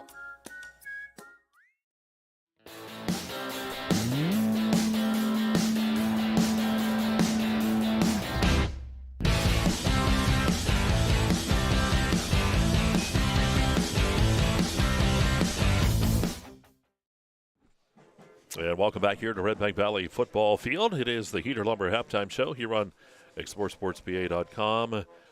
And we got our favorite drummer down there, Dave's favorite, the guy down there banging on the drum. Can't see over top, though. He's my man. Can't see over the drum. Love him. Love him. Let's give a listen to the Redbank Valley Marching Band here tonight.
we go, little Michael Jackson. Dave Katis was up here moonwalking and had his glove on, and he was all ready to go. That's the Redbank Valley Marching Band. Had a great time, too, here at Redbank Valley for the Clarion County Marching Band Festival that was down here just a little earlier here in October. Was a great time. All the bands had a chance to show off their shows. Teal College was here, too, as they performed as well. So, great night. That was nice. Yeah, it was real nice. And we are here at the Heater Lumber halftime show, and some scores are rolling in. Central Clarion was up on Butler. Want to keep you updated on that one. 14-6 up on the Golden Tornadoes. That was in the second. So, how about that Karn City score? Oh, my goodness. What was it now? 61-0, Karn City over St. Mary's. And, Mike, it's not even halftime yet. Not even halftime. 61-0. I think that's one you may see. That second half might be an agreement with the coaches that let the clock go and just let her go. That's a tough one. That's, boy, I feel for Coach Dworick up there at St. Mary's with that score. Like we said earlier in the game, he had it going a little bit this year, and then, boy, you run into Karn City. And, Mike, why don't we talk about that a little bit? Karn City loves to run that football. They're going to be up against Central Clarion either next week or the week after. What do you think about that? I mean, what are your thoughts on that game? You got smacked pretty good by Central Clarion down there and stuff. You think they could rally back and make it a little more competitive game, or what? It's one of those things you never know in the playoffs. And Karn City is always one of those teams that seems to kind of build themselves to that point. But Central Clarion's they're a juggernaut right now, and for a lot of teams, and you see it tonight, they're going up against the 6A school in Butler. Now, Butler not the greatest record in 6A, but still they're playing against a much bigger opponent, and they're leading in that ball game coming up toward halftime. So I don't know. And then the question comes down to, do you play them this week, or do you give it 2 weeks and prepare in 2 weeks? You're reading my mind. That's the big talk around town now is like, hey, do you want to play? I'm pretty sure, I have a pretty good source that says they'd like to play that next week on the Clarion side. But I don't know. If you're Karn City, you might want that extra week just to, take a look at extra film and maybe get some guys rested after tonight's game with everything. So that's kind of interesting. It'll be interesting to hear what happens this week, if they're going to play it this week or they're going to play it next. Mike, I want to make a correction real quick, too. I did say earlier that Brockway, will be in that bracket. Of course, Brockway, and I knew this, too. They moved up to AAA this year. So Coach Heigl and those guys, AAA, moving up, so they won't be in that bracket. So I think it's still a pretty competitive bracket with Union and Redbank, and and if Keystone gets in, it could be quite interesting in that bracket. You got those teams to the north too that you have to consider. Cameron County's up there playing pretty good right now. So we'll know more a little bit tomorrow in the afternoon what those brackets are going to be. But that Keystone Cottersport game is tomorrow, and whoever wins that game, I believe, will get into that playoff bracket. So still a lot of football to go. All right, we're going to take a time out here. You see what's on Tyler's mind up there on the camera. He's ready for some food. He's got a shot over there of the concession stand as folks are going over and getting their halftime biddles, and we'll be heading on back here to the Heater Lumber halftime show coming up. We'll take a time out. 34-7 is where we stand here at halftime. And you're watching Kerle Tire Friday Night Football here on exploreClarion.com.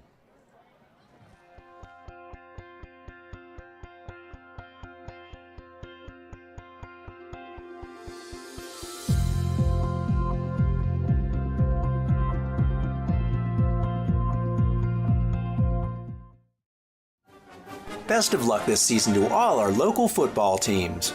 From your one-stop car, truck, and SUV dealer, Clarion Ford, Chrysler, Dodge, Jeep, and Ram. Visit us on Main Street in Clarion or start online at ClarionAuto.com.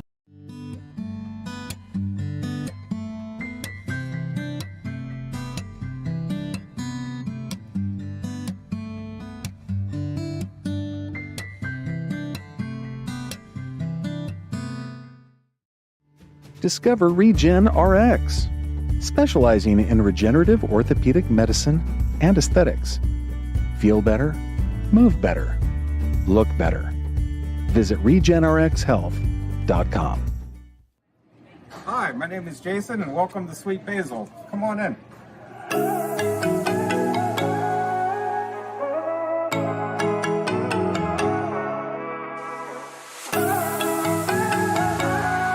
West Park Rehab Physical Therapy, providing traditional physical therapy plus diagnostic testing to include EMG nerve conduction study and musculoskeletal ultrasounds.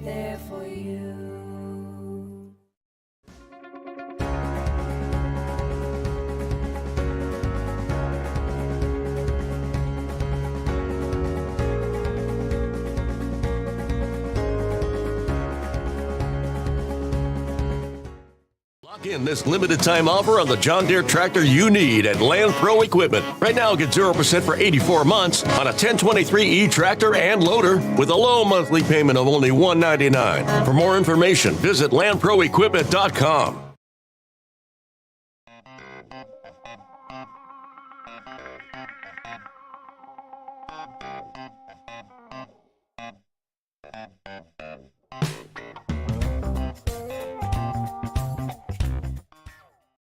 Your eyes are the window to your soul, so take care of them. The Laurel Eye Clinic provides complete care from annual exams, glasses and contacts to cataract and retinal surgery, LASIK, and more. As a trusted leader in family eye care for 50 years, you can trust them with yours. Call or visit us online today. At Clarion Forest VNA, we bring compassionate care to your doorstep. From skilled nursing to hospice services, we're here for you and your loved ones. Clarion Forest VNA, your trusted partner in home health care.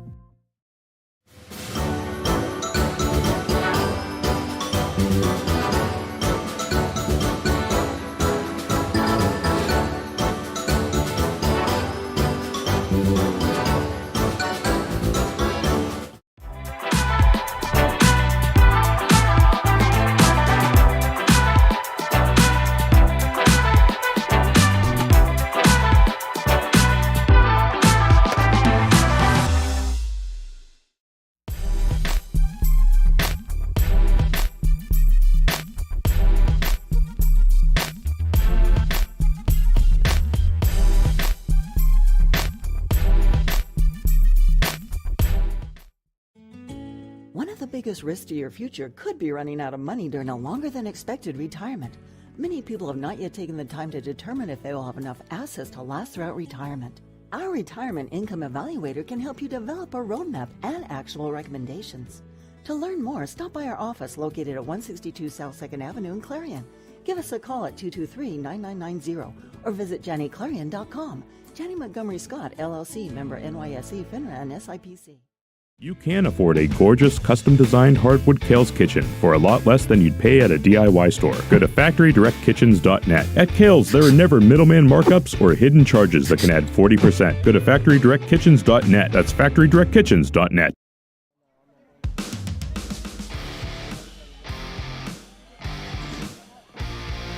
All right, back out here at Redbank Valley High School football field. It is the land that the governor built.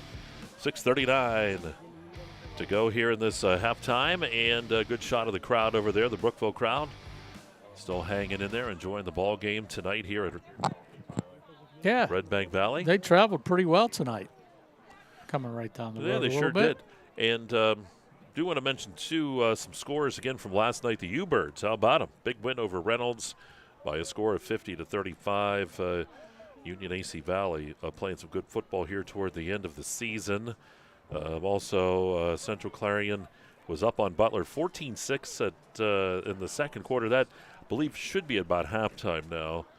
Hollidaysburg 14, DuBois 14, so that's all tied up. I know Dave prefers Dubois. Sorry about that. That's the governor. That's his Dubois. How about the Battle of the Bison? Clearfield 7, Bedford nothing. That's at halftime. One still goes by the Bisons, though, which is incorrect English.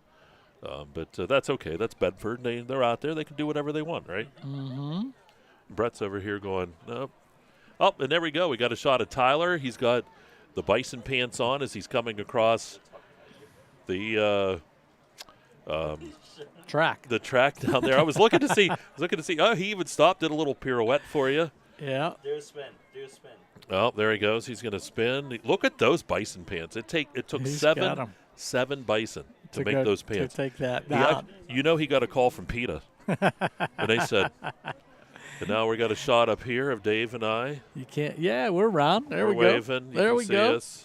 There we go. All right, so everybody got on camera tonight. We need to get where's Sparkle down there? Yeah, got to get him on camera. Sparkle there we go. on Wave. Camera. That's it. There we go. Get Sparkle on camera All tonight. right. There we go. We got it going now. Look we got unbelievable. It's great. That's It's it. Heater Lumber halftime show. 34-7 our score. Get back to what we're here for. Jake's at home going, what am I paying these guys for? I know. What are they doing? I don't know. Hey. Mr. Katis, you come into the second half. Oh, you got something? No, I was just going to talk a little bit about, you're going to have teams coming out of the WPIL bracket and everything. And some of the top teams in the AA bracket, and people might, we got Central Clarion going to run through probably and see how it goes with the championship game of Corn City. And then you're going to have to get in that bracket. Right now, in AA, give you some idea who's good down there in the WPIL. The number one seed they're talking about right now is Seton LaSalle. Yeah. Seton LaSalle is going to have a bye, basically. The number 2 team down there is Elwood City. That's a team that really turned it on this year. They haven't been up in there a lot,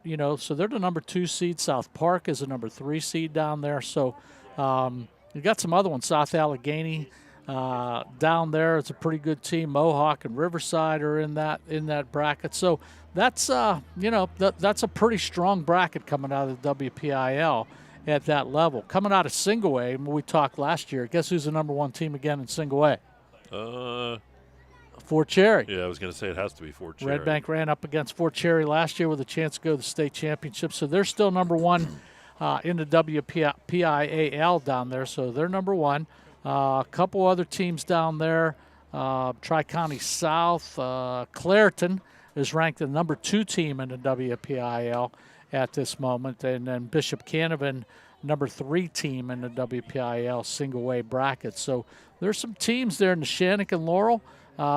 They're still in there and everything. And one of the teams next to me, from Penn Trafford, Jeanette is still in there. So you got some pretty good, strong teams in that WPIL coming. We'll find out in a few weeks where they're coming out of when they play those games. I believe they're still playing those games at Heinz Field, I think. Some of them, at least. Some of them are being played at Mount Lebanon. So those are some of the teams that the Central Clarion or Redbank or whoever gets in that out of that A bracket or gets out of that double A bracket will be taking on in a few weeks. Those games are always, a week before Thanksgiving or so, something like that. So just wanted to bring you up to date on some of those things.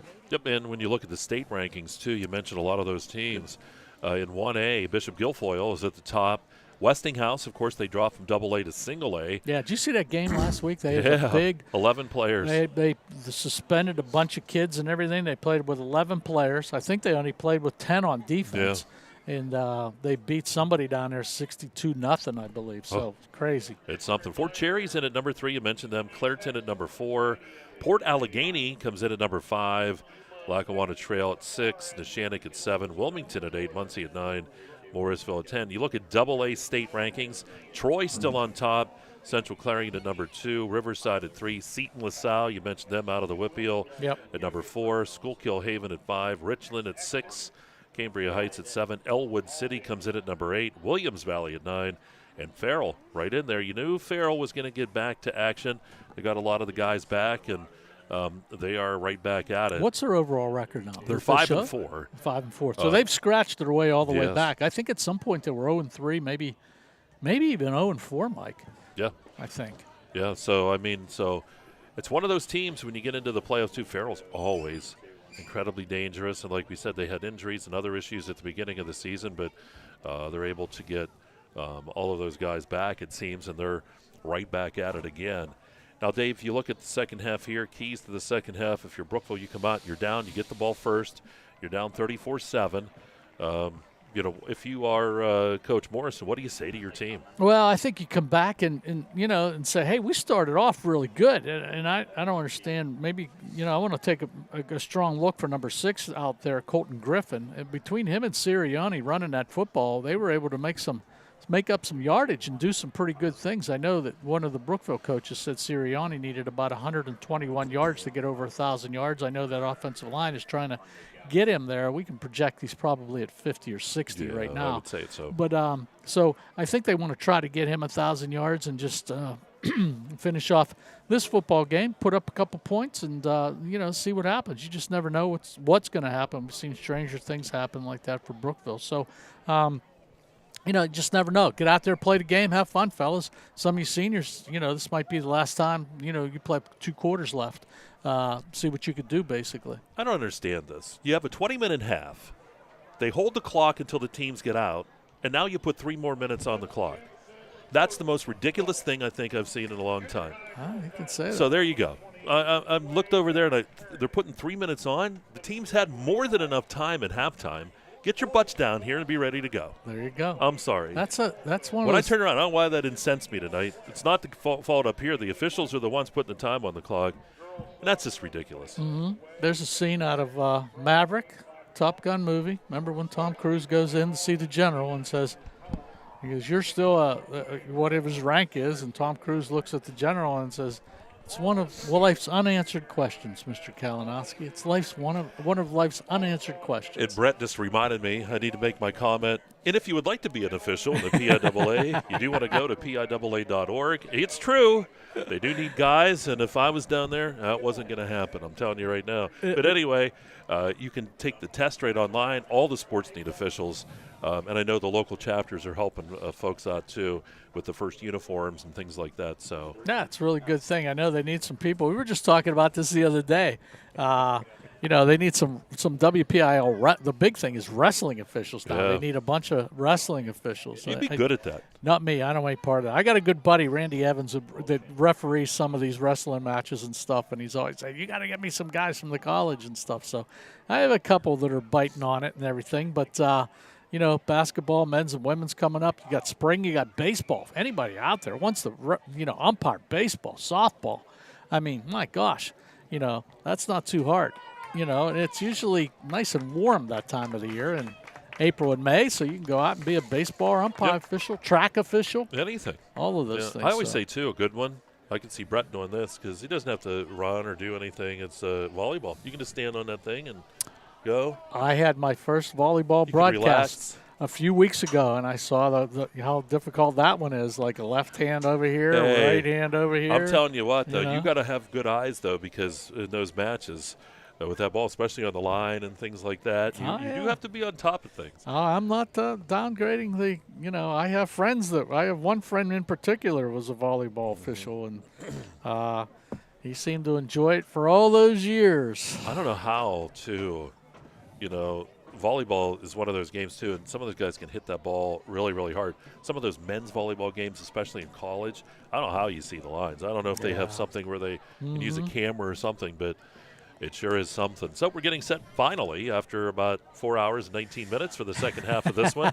as Redbank leads here by the score of 34-7. Yeah, I think if you're Redbank for keys to the game in the second half here is just to continue what you're doing. I always hear the governor say that. Just continue to do what you're doing, basically.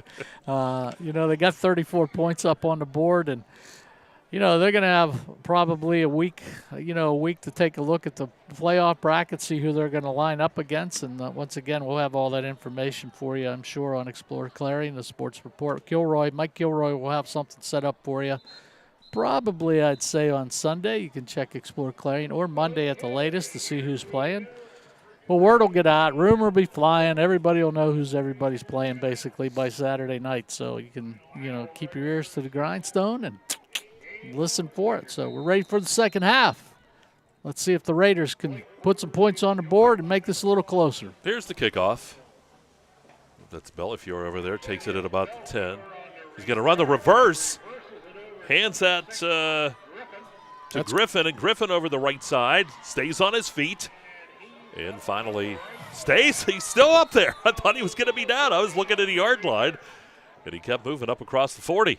Yeah, good job by Brookville. That's the first reverse I've seen all year in high school football, personally. I haven't seen anybody run a reverse. I thought the days of the reverse were all over, but boy, Griffin did a great job running around that right side. But boy, Mike, he had a hole up in the middle. If he would have just cut back, the middle of the football field was wide open. But good return by Colton Griffin, and Brookville starts with good field position. Yeah, they're out at the 43-yard line. 1st and 10. They're going to run in that pistol setup with Sirianni dotting it. Calgren takes the snap, goes to Sirianni. Sirianni looks a room over the left side, and he's got a bit. Nice run by Sirianni up across the 45 and down at the 48-yard line. Yeah, Mike, go ahead. I'm sorry. It's about 6. Well, we've been keeping an eye on this St. Mary's game, and we got some connections up there and with everything. We just got a report that St. Mary's refused to come out for the second half against Karn City. So pretty much marked that down as a 61-0 loss for St. Mary's. Yeah, that's pretty tough to come out there. I think even for the safety of your own kids and stuff. Not that Karn City was doing anything crazy there. It's just get her over with. Second down, about 4. Sirianni over the right side. Here's Sirianni with a head of steam. Lowers that shoulder, first down. Boy, is he a hard runner. And he'll pick up that yardage and a first down here for Brookville. Well, Brookville's coming out like they did in the first half, keeping that ball on the ground and giving it to Sirianni. And like we mentioned earlier, we don't have statistics on him, but he needed 121 yards to get to 1,000. So, you know, if I had to sit back and project where he's at, he's probably around the 75, maybe even the 80-yard mark. So they're trying to get him 1,000. I know that. Ball sits at about the 46-yard line. 1st and 10 here for the Raiders. They trail in this one, but opening drive here, doing a nice job. Double sidecar set for Calgren. Hands it off again. Sirianni hitting the backfield, eludes that tackler. Digging those legs forward, and he'll get yardage inside the 40, down near the 37-yard line. And they keep moving the sticks, and you know, there's no reason really to throw the football here, Mike. I mean, they're ripping off hunks of yardage here against the Bulldogs. Second down and 5. Calgren again with a. He's got 2 backs. They're actually off to his left side. It's a double. Here's the handoff, and that is Bellafiore getting the carry. And that's a first down. He'll take that 5, maybe. No, actually, they're going to say he's down shy of that marker. Thought he had it. Nope, they're going to move it. Yeah, so good running by Bellafiore because coming through that side.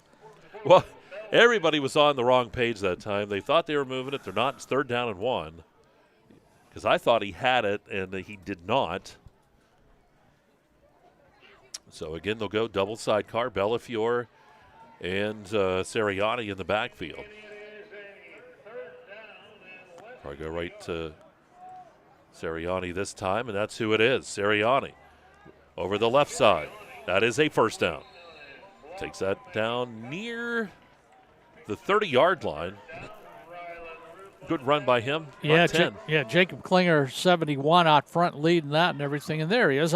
Sorry, Mike, I was away. I was looking for Colton Griffin, number 6. I didn't see him. He's been really hitting it up in there pretty hard, and he hasn't been in there on this drive. And I looked over the sideline, scanned it. I didn't see number 6, and then all of a sudden he must have been behind that big clump of players over there. He comes running out on the field. So he can run that football too. Give it to him a few times. Well, they listened. Here's Griffin. Griffin, boy, nice turn up the middle. Did a nice run. He'll gain about 8, all the way down to about the 23. Yeah, he ran over one of the defensive linemen for Redbank down there, and he delivered the blow. So another fresh running back for Brookville. Hitting it up there. So the ball to 22. This time they're going to go with Griffin and Bellafiore in the backfield. Second down and 2, the ball to 22. Calgren hands it to Bellafiore. Bellafiore tries to turn the corner, does, and he'll have the first down. Boy, I thought Calgren was going to keep it. I thought he was going to fake it over there to Bellafiore, pull it out of there, and just take off in the middle of the football field. So, but smart play, he gave it to him, and they pick up a first down. Mike, good for Brookville. Down around the 18-yard line. That is in the Dubrook red zone.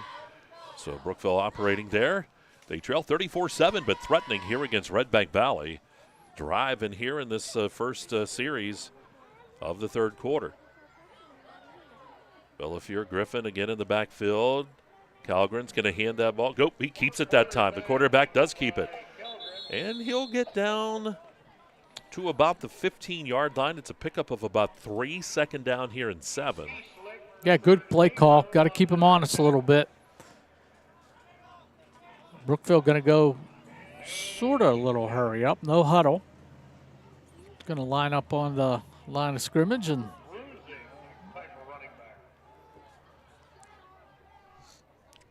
so the ball just shy of the 15-yard line. Second down here in about 7. Here's the handoff, Griffin. Boy, he gets hit, spun around.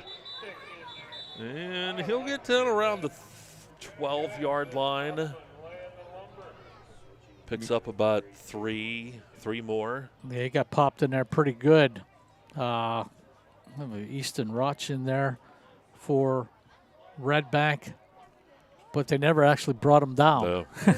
The referees blew the whistle on him. I think he wanted to keep turning those legs a little bit. So big third down here for the Raiders. They're down 4. Oh, and there's movement. Either someone jumped or there was movement. We'll see. Well, it looks like for Brookville. Let's see who it was over there. Number 68. This is Josiah. Balls are there. One of the Redbank guys came across too, so they're going to have a nice little discussion to see who moved. My money, I'm not a betting guy. Offsides against the defense. That'll give a first down to Brookville. Mm-hmm. Yeah, a lot of the people in the stands said 68 moved, and he did. But I think the Redbank guy came across the line of scrimmage. So it goes down around the 6. Yeah, they're moving the football pretty well. They'll go pistol here with Seriani. Calgren calls the signals. 6:13 to go here in the quarter. Good drive here by Brookville. Yeah, I'm giving it to 25. Yeah, there's Seriani up the gut, spins around, stays up there, and he's going to be pushed backwards. He'll get down near the 5, picks up about 1, maybe 2.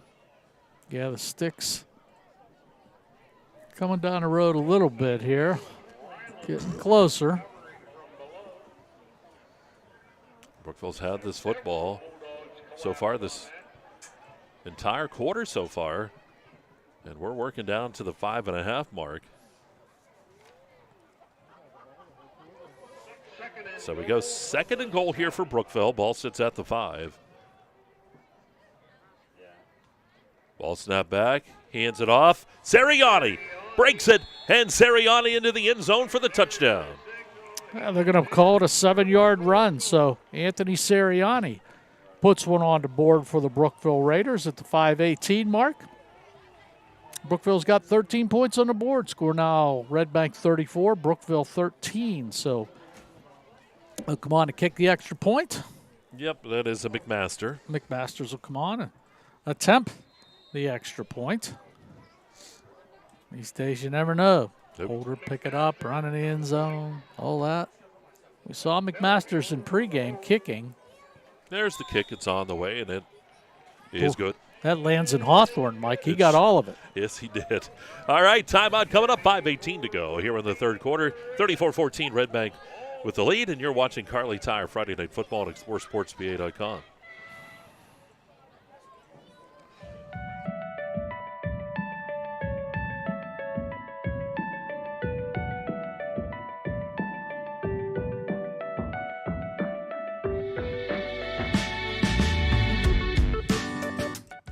Modern Living Solutions in Knox is always on the lookout for driven, positive individuals to join their team. They offer career growth opportunities and industry-leading pay. No experience is necessary as training is provided. Apply today and build a future with Modern Living Solutions.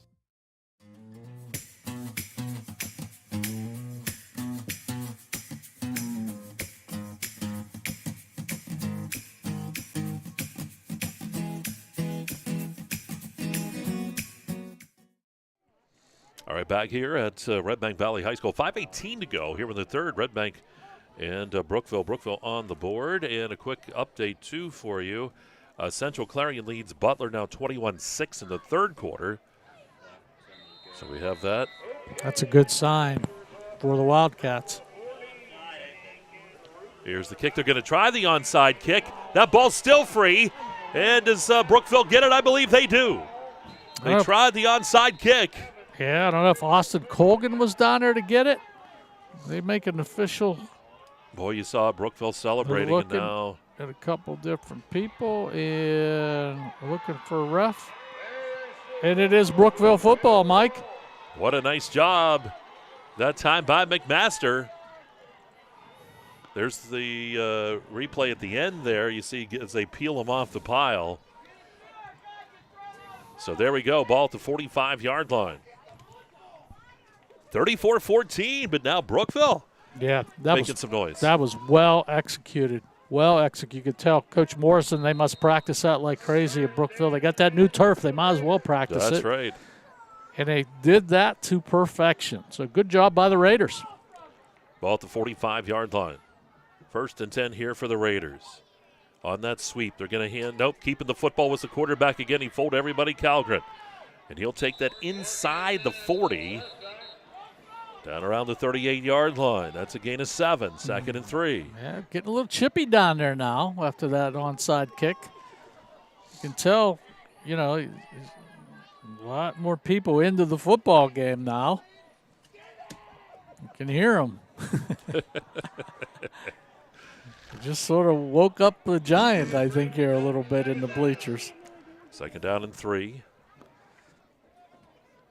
Calgren barking the signals. Sends Sirianni in motion. He's going to keep the football again. And he goes forward. He should be close to the 1st down marker. It is down at the 35. And he took a shot too, Mike. He took a real big shot down there. And I think that was number 79 who got him down there, Devin Weckerly. He felt that one. He sure did. They're going to call him shy of the marker. Boy, it's about 2 lengths, about 2 footballs away is what it is. So here we go, 3rd down and short. And I think we'll see 4 downs coming out of Brookville here if they don't get it. 3rd and short. 5 seconds on the 25-second clock. Calgren's got to hurry. Sends Sirianni in motion. Takes the snap. Hands it to Sirianni. Sirianni, 1st down. Sirianni takes it all the way down to the 35-yard line. Or make that the 30-yard line. Yeah, so good running by Sirianni. One reason the clock was running down, the 25-second clocks are out here at the stadium. They're not working, so the back judge raises his hand. I believe that indicates 5 seconds left before he can snap it. So the young quarterback's got to make some tough decisions here and keep the pace going, basically. Sirianni in motion again.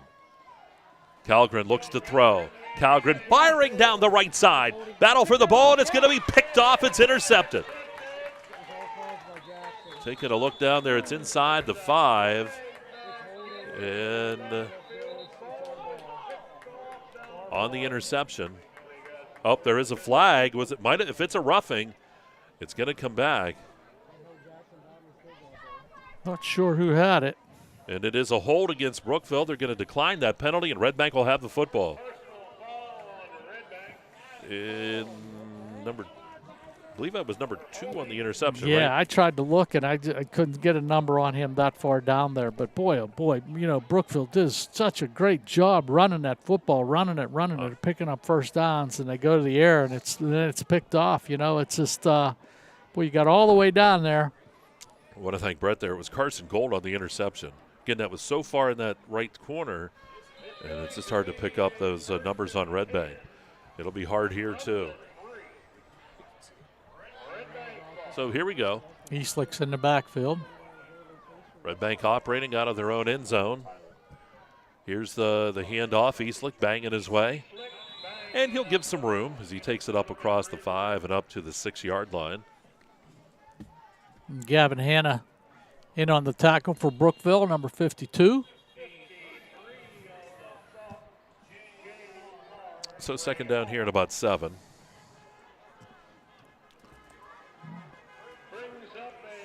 Wagner working here, 2nd down and 7. Eastlick in the backfield with Wagner. He's going to give it to Eastlick again over the left side, and nothing over there at all. That was a big number 71 for Brookville, Jacob Klinger. Yeah, he was all over that on the bottom of the pile. Nowhere for Eastlick. He tried to cut back a little bit, but he ran.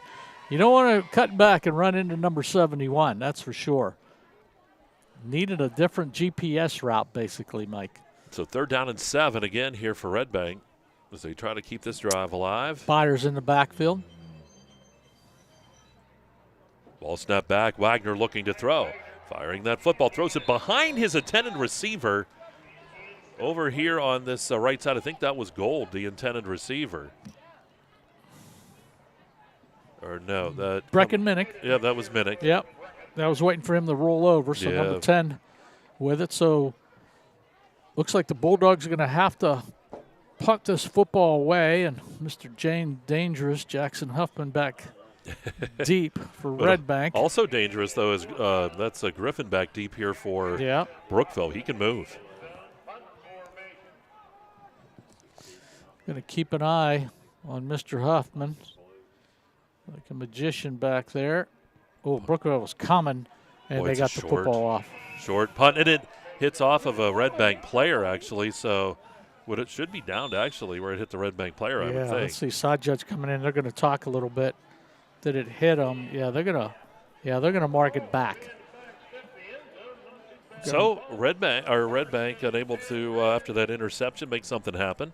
Mark that football, Mike, probably around a 38-yard line. I'd give him the 38, basically. So Brookville, another shot at it here.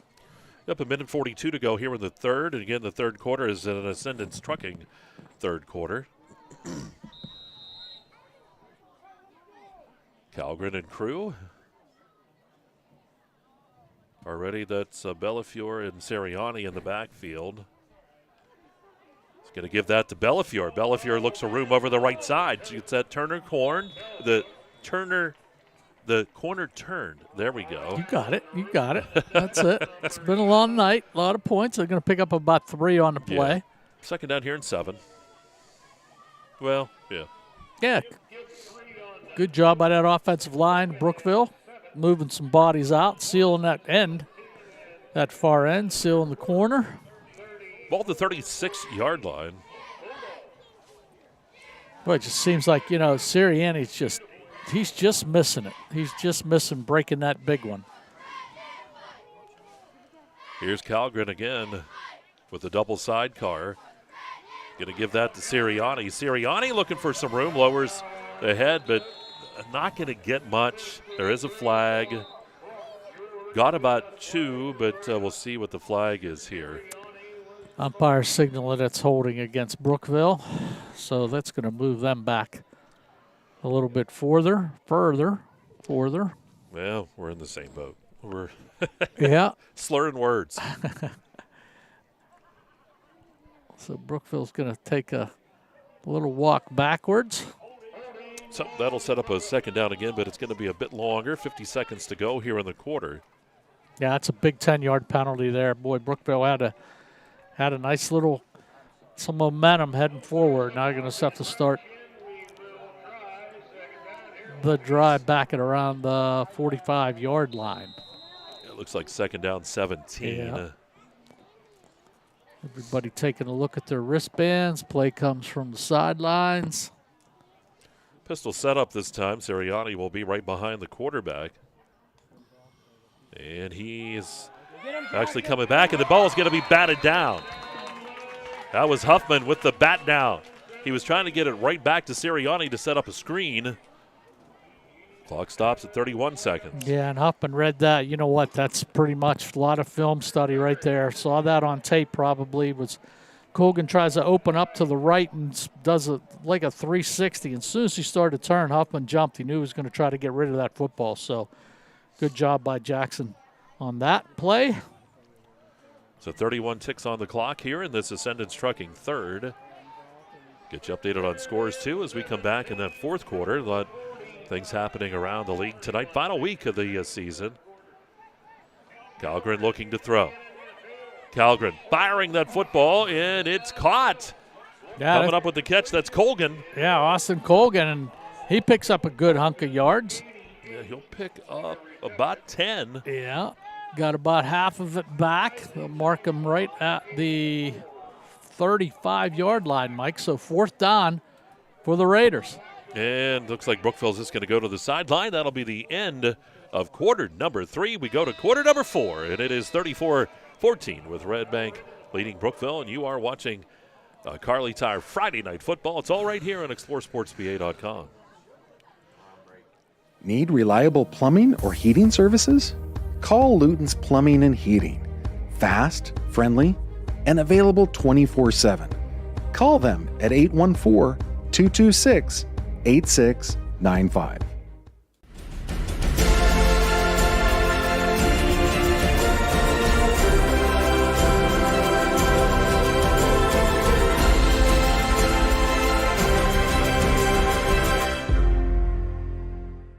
Dubrook is your trusted ready-mix concrete supplier. From commercial to residential, Dubrook has you covered. Call 1-844-DUBROOK or visit DuBrooking.com. Dubrook is proud to support our local communities. Dubrook, your solid choice in all things concrete.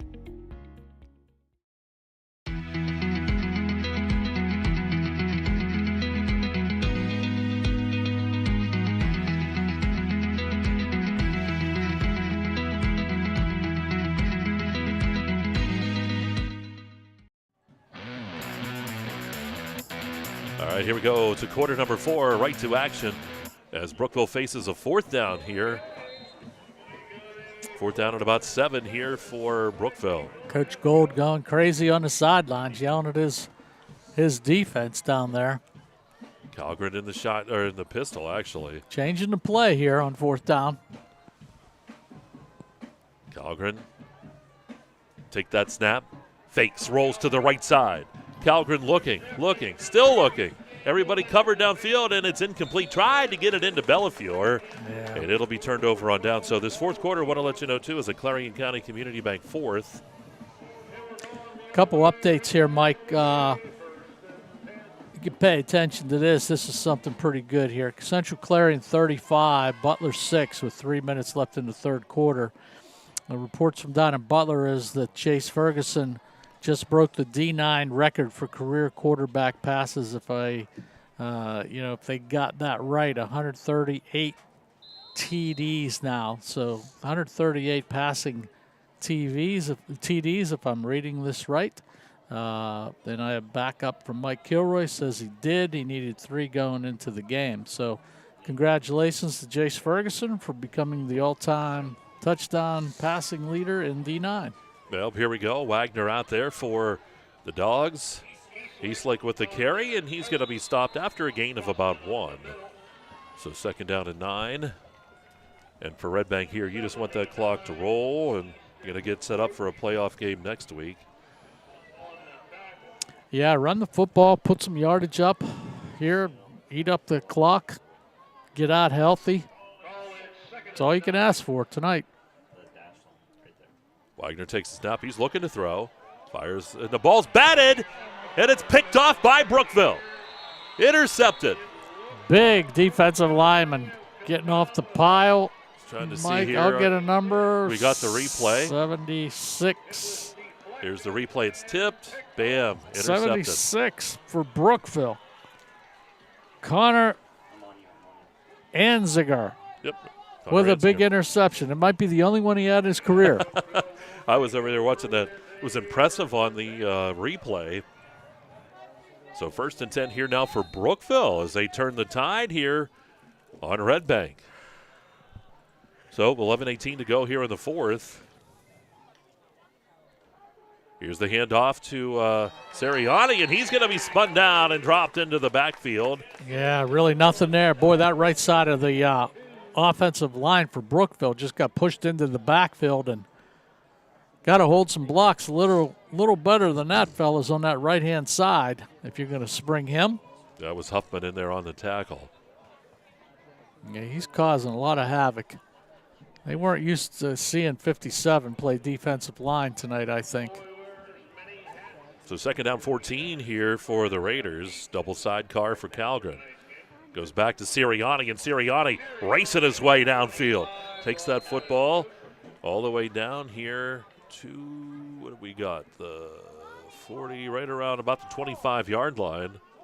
Jacob Klinger and Josiah Balzer down there trying to clear the way. Picks up 9 yards on the run.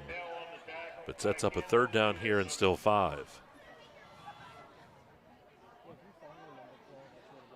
So 3rd and 5 from the 25-yard line for Brookville. Keep doing what you're doing. Keep it on. You just don't get greedy. Keep it on the ground. You're gaining some yards. Send the man in motion, right to left. Handed off to Sirianni again. Sirianni, that pile moving, and he leans forward. He'll have the first down. He needed 5, and that's what he's going to get. Yeah, he got himself over the 20-yard line, I think, where the stick was. And good running by him, and good job by that offensive line. They got it clicking now, those guys, those big guys on the front. They'll put it at the 19-yard line. They're in the Dubrook red zone and threatening here. Redbank leads 34-14, but Brookville not going away. Here's Calgren in the shotgun.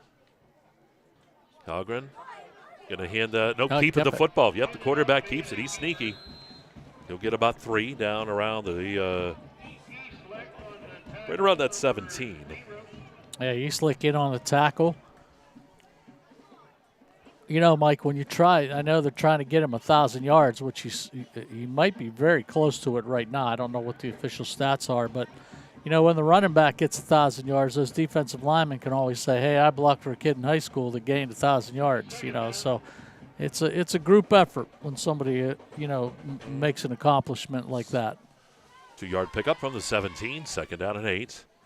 Calgren gives it to Sirianni. Sirianni turns that left corner. And he'll take that football down inside the 15 to about the 14-yard line. Picks up about 4. Sets up 3rd down and still about 4. Boy, he really hits that cutback so well, Sirianni. You could see him just trying to get to the perimeter, and bang, he sees that opening and just turns it up full speed and makes that cutback, and he does it so well. He's got great vision. Pistol set up here, 3rd down and 4. Calgren sends the man in motion. Takes the snap. Back to Sirianni. He's hit this time and driven backwards. Yeah, Jackson Huffman read that one. He beat number 76 down there, really, Connor Anziger. And Huffman just a little bit too quick for him right now, making the big play on Sirianni. So big 4th down, Mike. Yeah, loses 4, back to 4th and 8. Clock at 7:45 here in the 4th. Clarion County Community Bank 4th quarter here on exploreSportsPA.com. Backs in the that pistol setup, or excuse me, the quarterback in the back. Oh, here we go again. Yeah. Too much time, maybe? I don't think so. I think maybe Redbank might have moved. Oh, it's offsides on the defense. Yeah. So a couple moves, couple guys move over there. That'll get him closer. Won't get him a 1st down. Nope, sets up a 4th down and 3, though. So a little more manageable here for the Raiders. Well, what you do here now? Let's see. I don't know. Griffin back there and Bellafiore this time. Yeah, Colgan split out to the right. So 4th and 3. Quarterback could keep it, too. You never know. He hands that to Griffin. Griffin finds a way in the middle, and the pile moves, and it'll be 1st and goal here for Brookville. What a run by Griffin. Yeah, give it to 6, man. He's a big tractor trailer heading through the middle. Tough to bring down. Griffin, that is. He's down to the 5.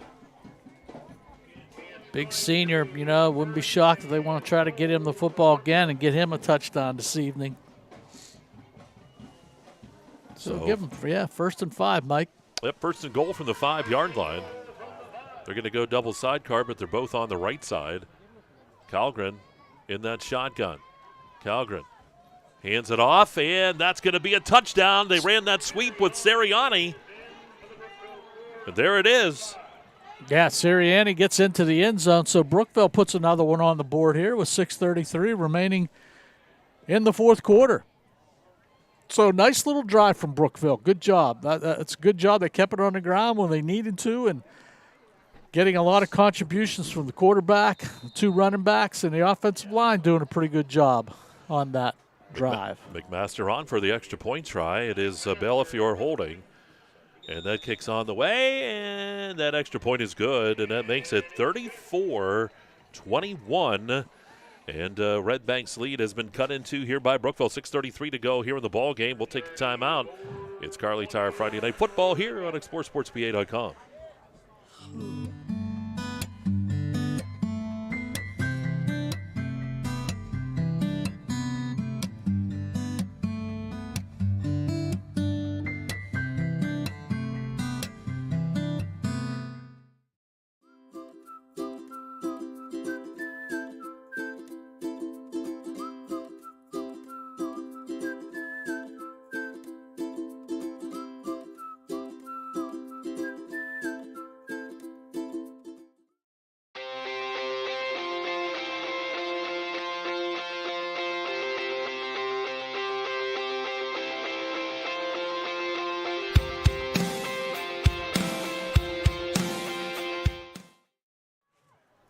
All right, back at Redbank Valley.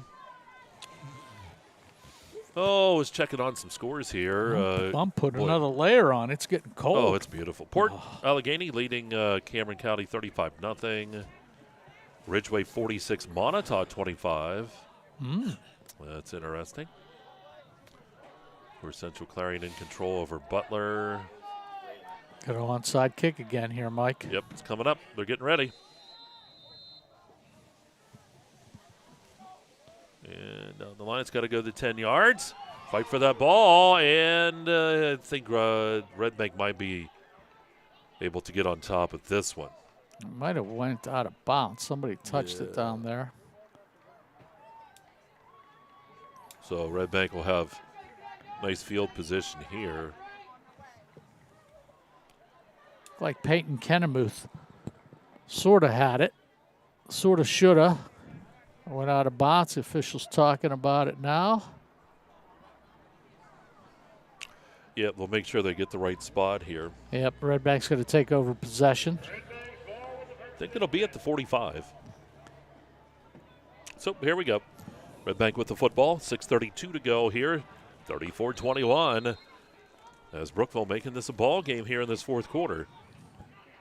Wagner takes that snap, looks to throw, swings it out, finds Roop. Roop's got room. 50, 45, 40. There goes Roop. Almost lost the ball. Cuts back inside. Roop's going to stay on his feet, and he'll be brought down at about the 15-yard line. Big gainer by Redbank. Boy, Rylan Roop got down to about the 40-yard line, Mike, and you saw what I saw. The ball sort of just popped up in his hands. He was able to gain it, grab it right back, and tuck it under his arm. And big gainer for Redbank. Yep, 40 yards on that one. All the way down to the 15-yard line. They're right in the Dubrook red zone. The Dubrook red zone. Yeah.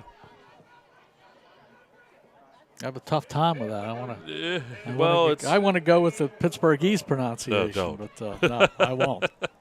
There's Eastlake in the backfield with Wagner. Ball to 15. Eastlake will get the carry, and Eastlake slips right there at the 15-yard line, so no gain. And more importantly, that clock rolling here. Yeah, that time, Braylon Wagner, he's pretty aware. He's starting to figure it out a little bit as a junior. You know, he's taking a look at that back judge back there, and he's not doing anything until he raises his hand back there around the 5-yard line and to indicate, hey, you got 5 seconds left. So he's keeping an eye on him. You can see him on the screen right now looking right. That's what he's looking for, and he's not going to do it until he raises his hand. He's going to keep it going, keep it going, keep it going. Okay, now he's going to get ready to call the play. Down to 5 to go in the ball game. Gives it back to Eastlake, and Eastlake hit again, and Eastlake's going to be drugged down. Good tackle that time by Moni. Yeah, Dante Mori in there. Mori. Yeah, Dante Mori in, and Brookville's going to take a timeout. Used one pretty early here, Mike. Yep. We'll take a break here, too. 4:53 to go in this one. 34-21 Redbank leads. And you're watching Kerle Tire Friday Night Football here on exploreClarion.com. At Clarion County Community Bank, you're more than just a number. With personalized service and modern conveniences, they make banking easy. Clarion County Community Bank, where community comes first.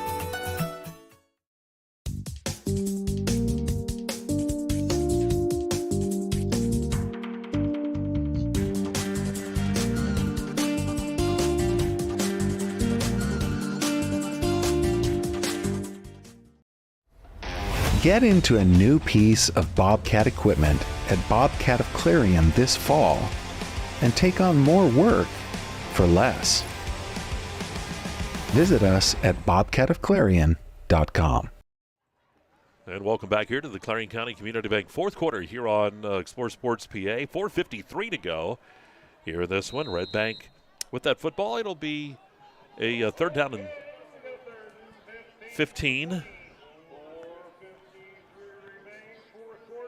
There's that penalty, and here we go. Ball snap back. Wagner looks to throw. Wagner flushed out of the pocket. He's hit, and he's dropped. That's Griffin on the sack for Brookville. What a huge play there for the Raiders. I'll tell you what, good job by Colton Griffin. You know what? He was thinking about jumping and trying to get his arms up, and he just stayed and watched Brethren Wagner's waist and was able to stay on the ground and stay in control and bring him down. So that's a heck of a play defensively for Colton Griffin. Yeah, that pushes them all the way back. They were in right around the 20-yard line, pushes them all the way back here near the 28.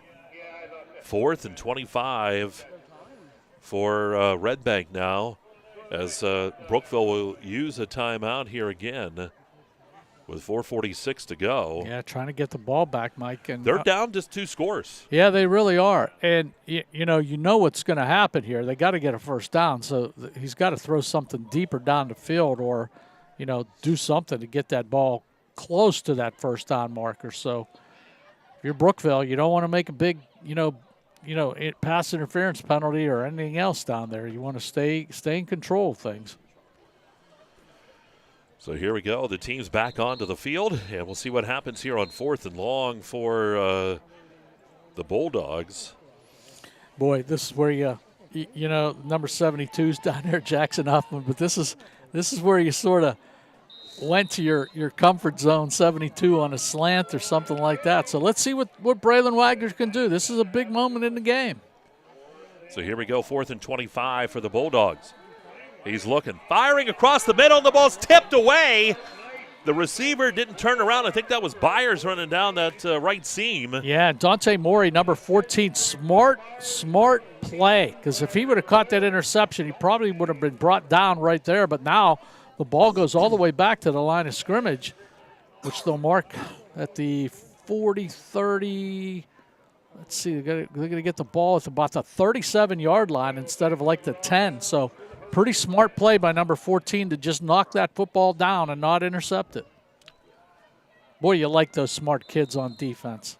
That ball's going to be actually right around the 28-yard line. Okay. Yeah, it's hard to see. I'm doing the same thing. I know. I'm trying to find a 50 and work my way back. Pistol set up. Kellgren rolls to this left side looking to throw. Throws downfield. It's almost picked off. Almost intercepted. I think it was Rylan Roop out there that had his hands on the football, but looks like it's going to fall incomplete. So, oh, man. I'll tell you, I think you know what I'm going to say. Had a ton of success on the ground, not too much in the air.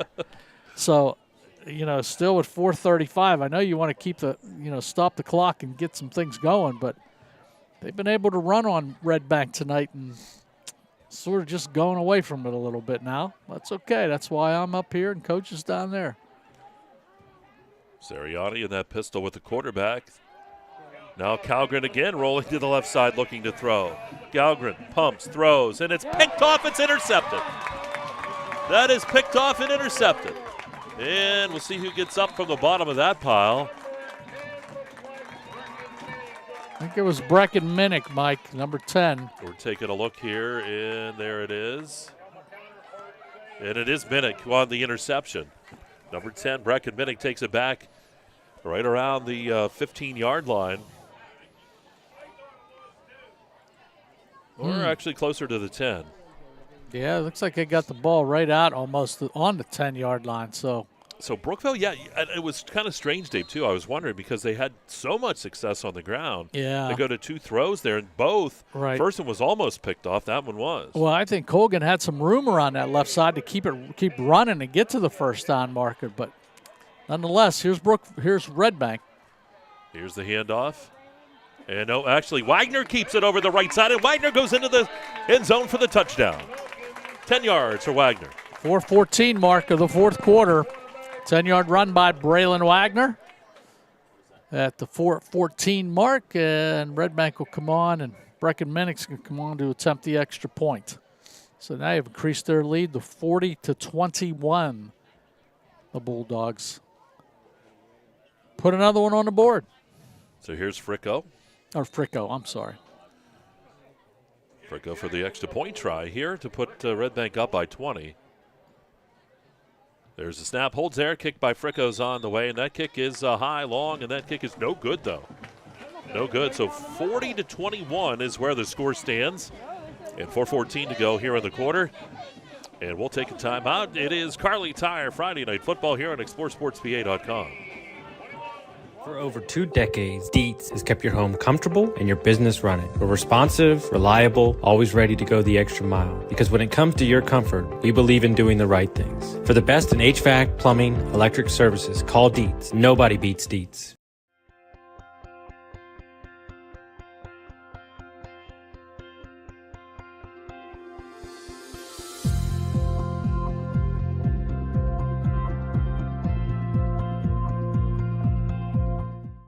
I chose MPRC because it was great to have a local, affordable option here in northwestern Pennsylvania. I live in this community and I wanted to stay in this community.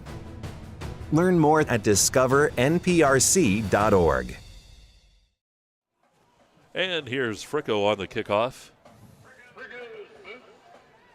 And I believe they're going to run that reverse again. Bellafiore goes right there to Griffin. And Griffin right up the middle, 50, 45, 40, 35, 30. And finally, still in bounds, pushed out of bounds, but all the way down to the 10-yard line.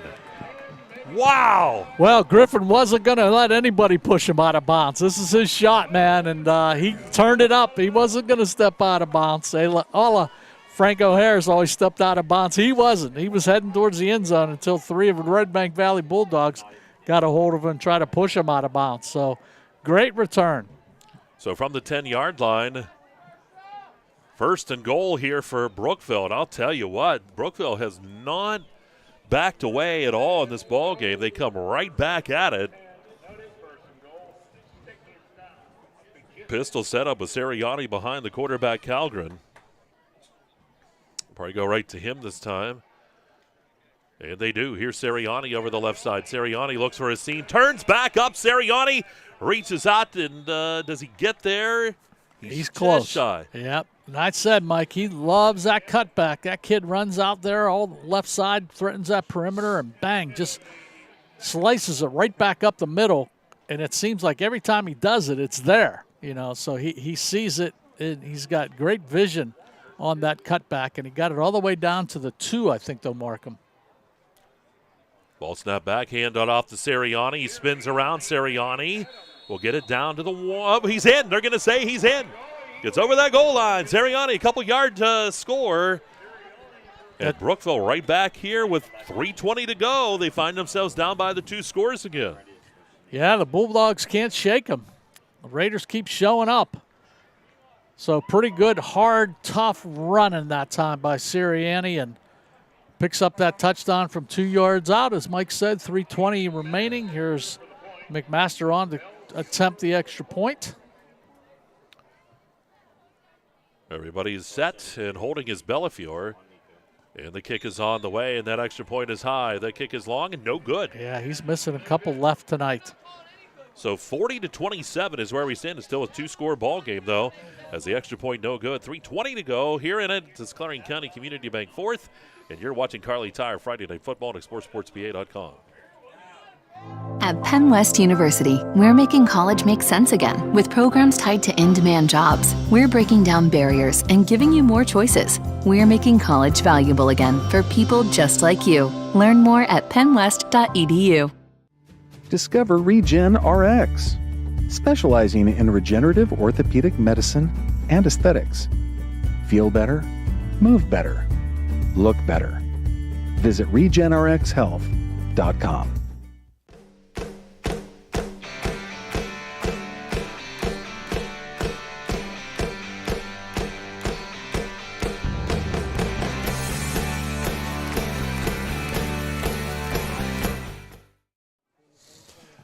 Here we go as McMaster gets set to kick things off. Well, he's going to try the onside kick again, Mike. No doubt about that. Let's see what happens. There it goes. It goes 10 yards. Oh, it didn't make it 10 yards because Brookville comes up and hops on top of her. Yeah, it's number 64. 80, is it 84? No, I don't know. He's 84. Let's give him credit where credit's due. That's Neiswanger, Isaac Neiswanger. Yep, number 84. And we would quickly if we had a little more. Good job. Comes to sidelines. Gets congratulated by his buddies. Great job, great job, great job. So we have a 2-score ball game here, a 13-point lead. And keep in mind, Brookville only has 1 timeout remaining. Coach Morrison used 2 that last drive. 2 previous drives, I should say. Wagner hands it off and right up the gut. There goes Eastlick. Cuts it to the right side. And he's going to be hit and finally knocked down, but not until he's got a first down all the way inside the 30-yard line.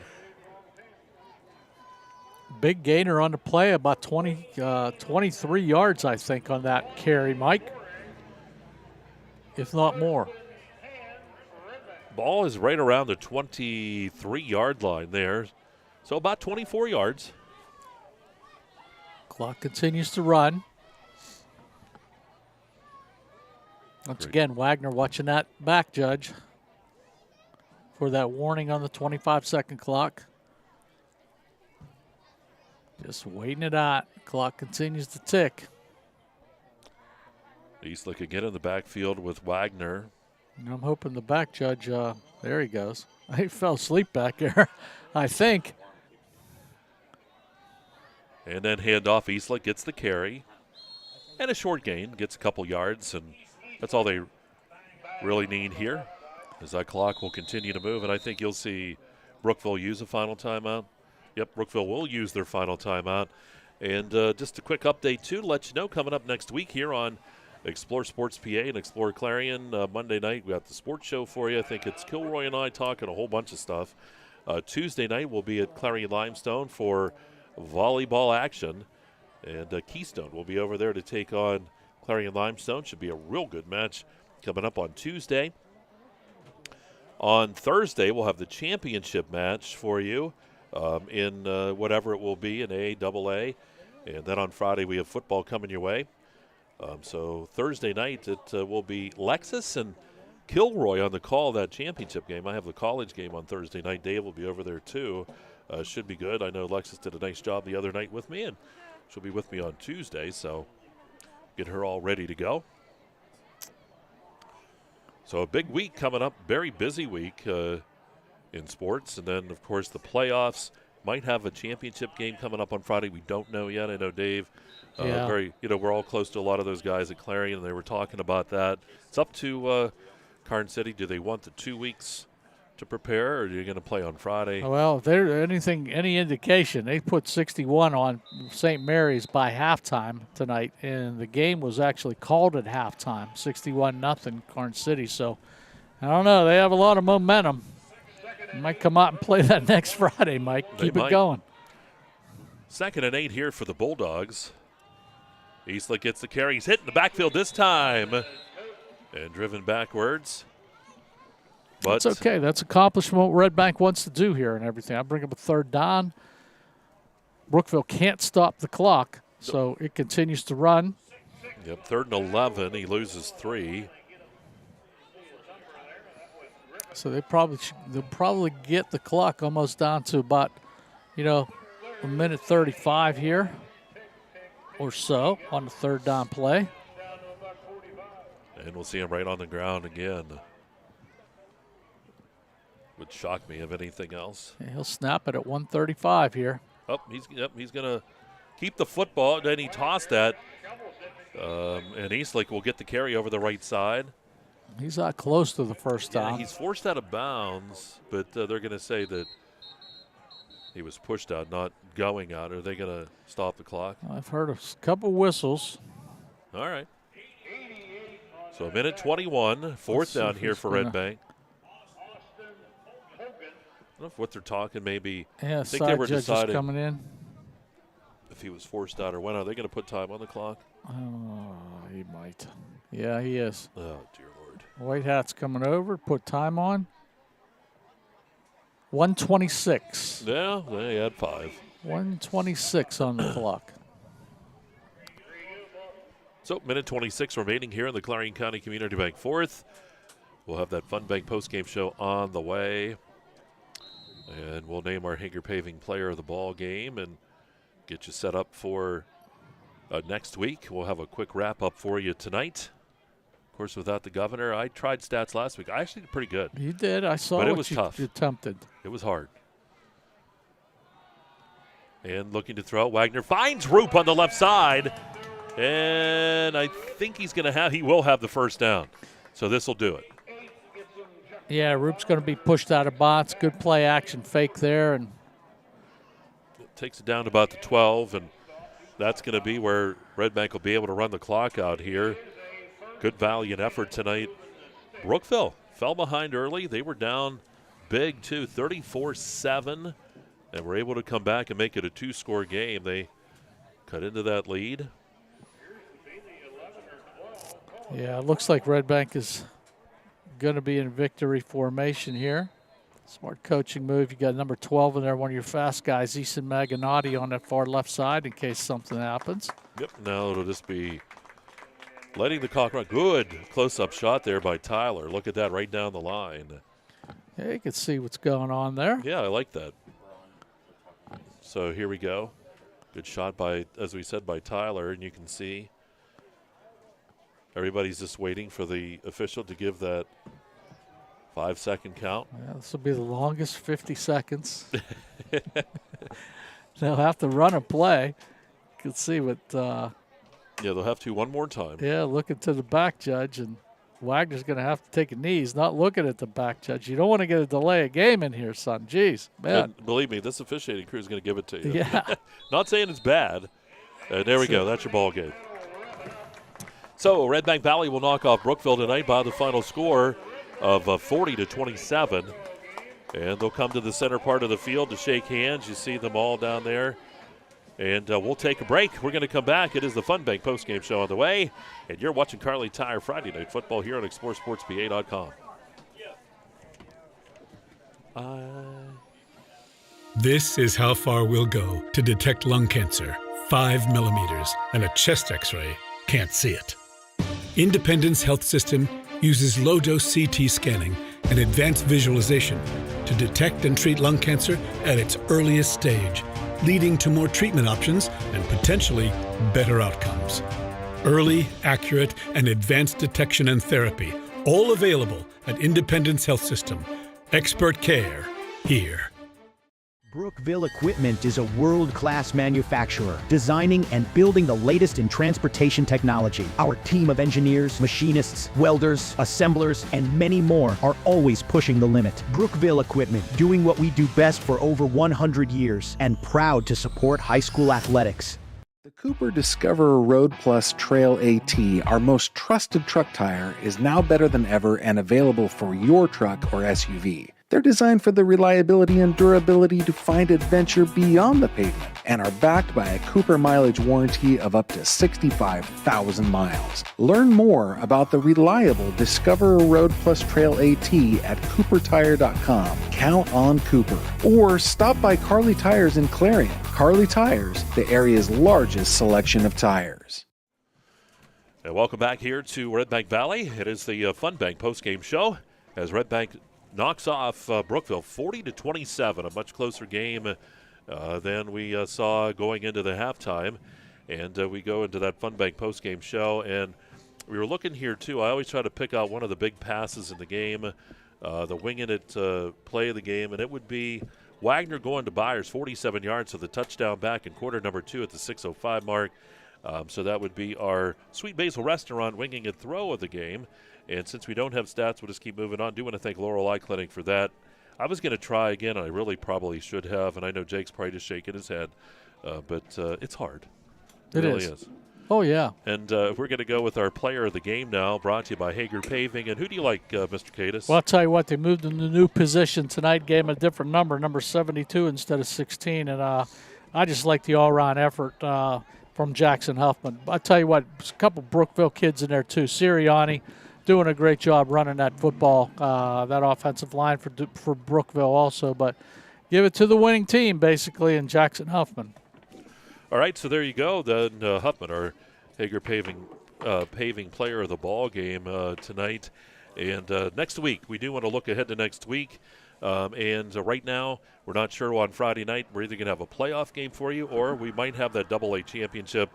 Depends on what goes on between Central Clarion and Karn City, what they decide that they are going to do. So stay tuned for that. Volleyball coming up on Tuesday and Thursday. We'll have semifinal round on Tuesday and the championship coming up on Thursday. And don't forget that sports show coming up on Monday as well. So a whole lot of stuff coming up this week. I know you're taking off, though, Mr. Katis. You're heading Yeah, we're taking off a little bit and for a week of R&R, basically, and we'll be back. The governor can fill my shoes. He's got the big shoes, so he can fill, and I look forward to seeing you guys when we get back. All right, so that'll wrap things up here in the Fun Bank postgame show. Again, it is Jackson Huffman, our Hager Paving player of the ball game. Final score again, 40-27, as Redbank knocks off Brookville.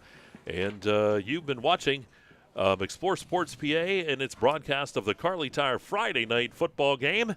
Thanks for being along. For my partner, Dave Katis, and Brett English over here on the computer now in the Bison Pants down on the field. It was Tyler Oakes, and up on top of the stadium, Nico Cosmo. I want to thank all of those guys and bidding you a pleasant good night here from the great Redbank Valley. Redbank a winner again. You've been watching exploreClarion.com, your choice for sports when it comes to sports in our area. Have a great night, folks. We'll see you again next week. Have a great day.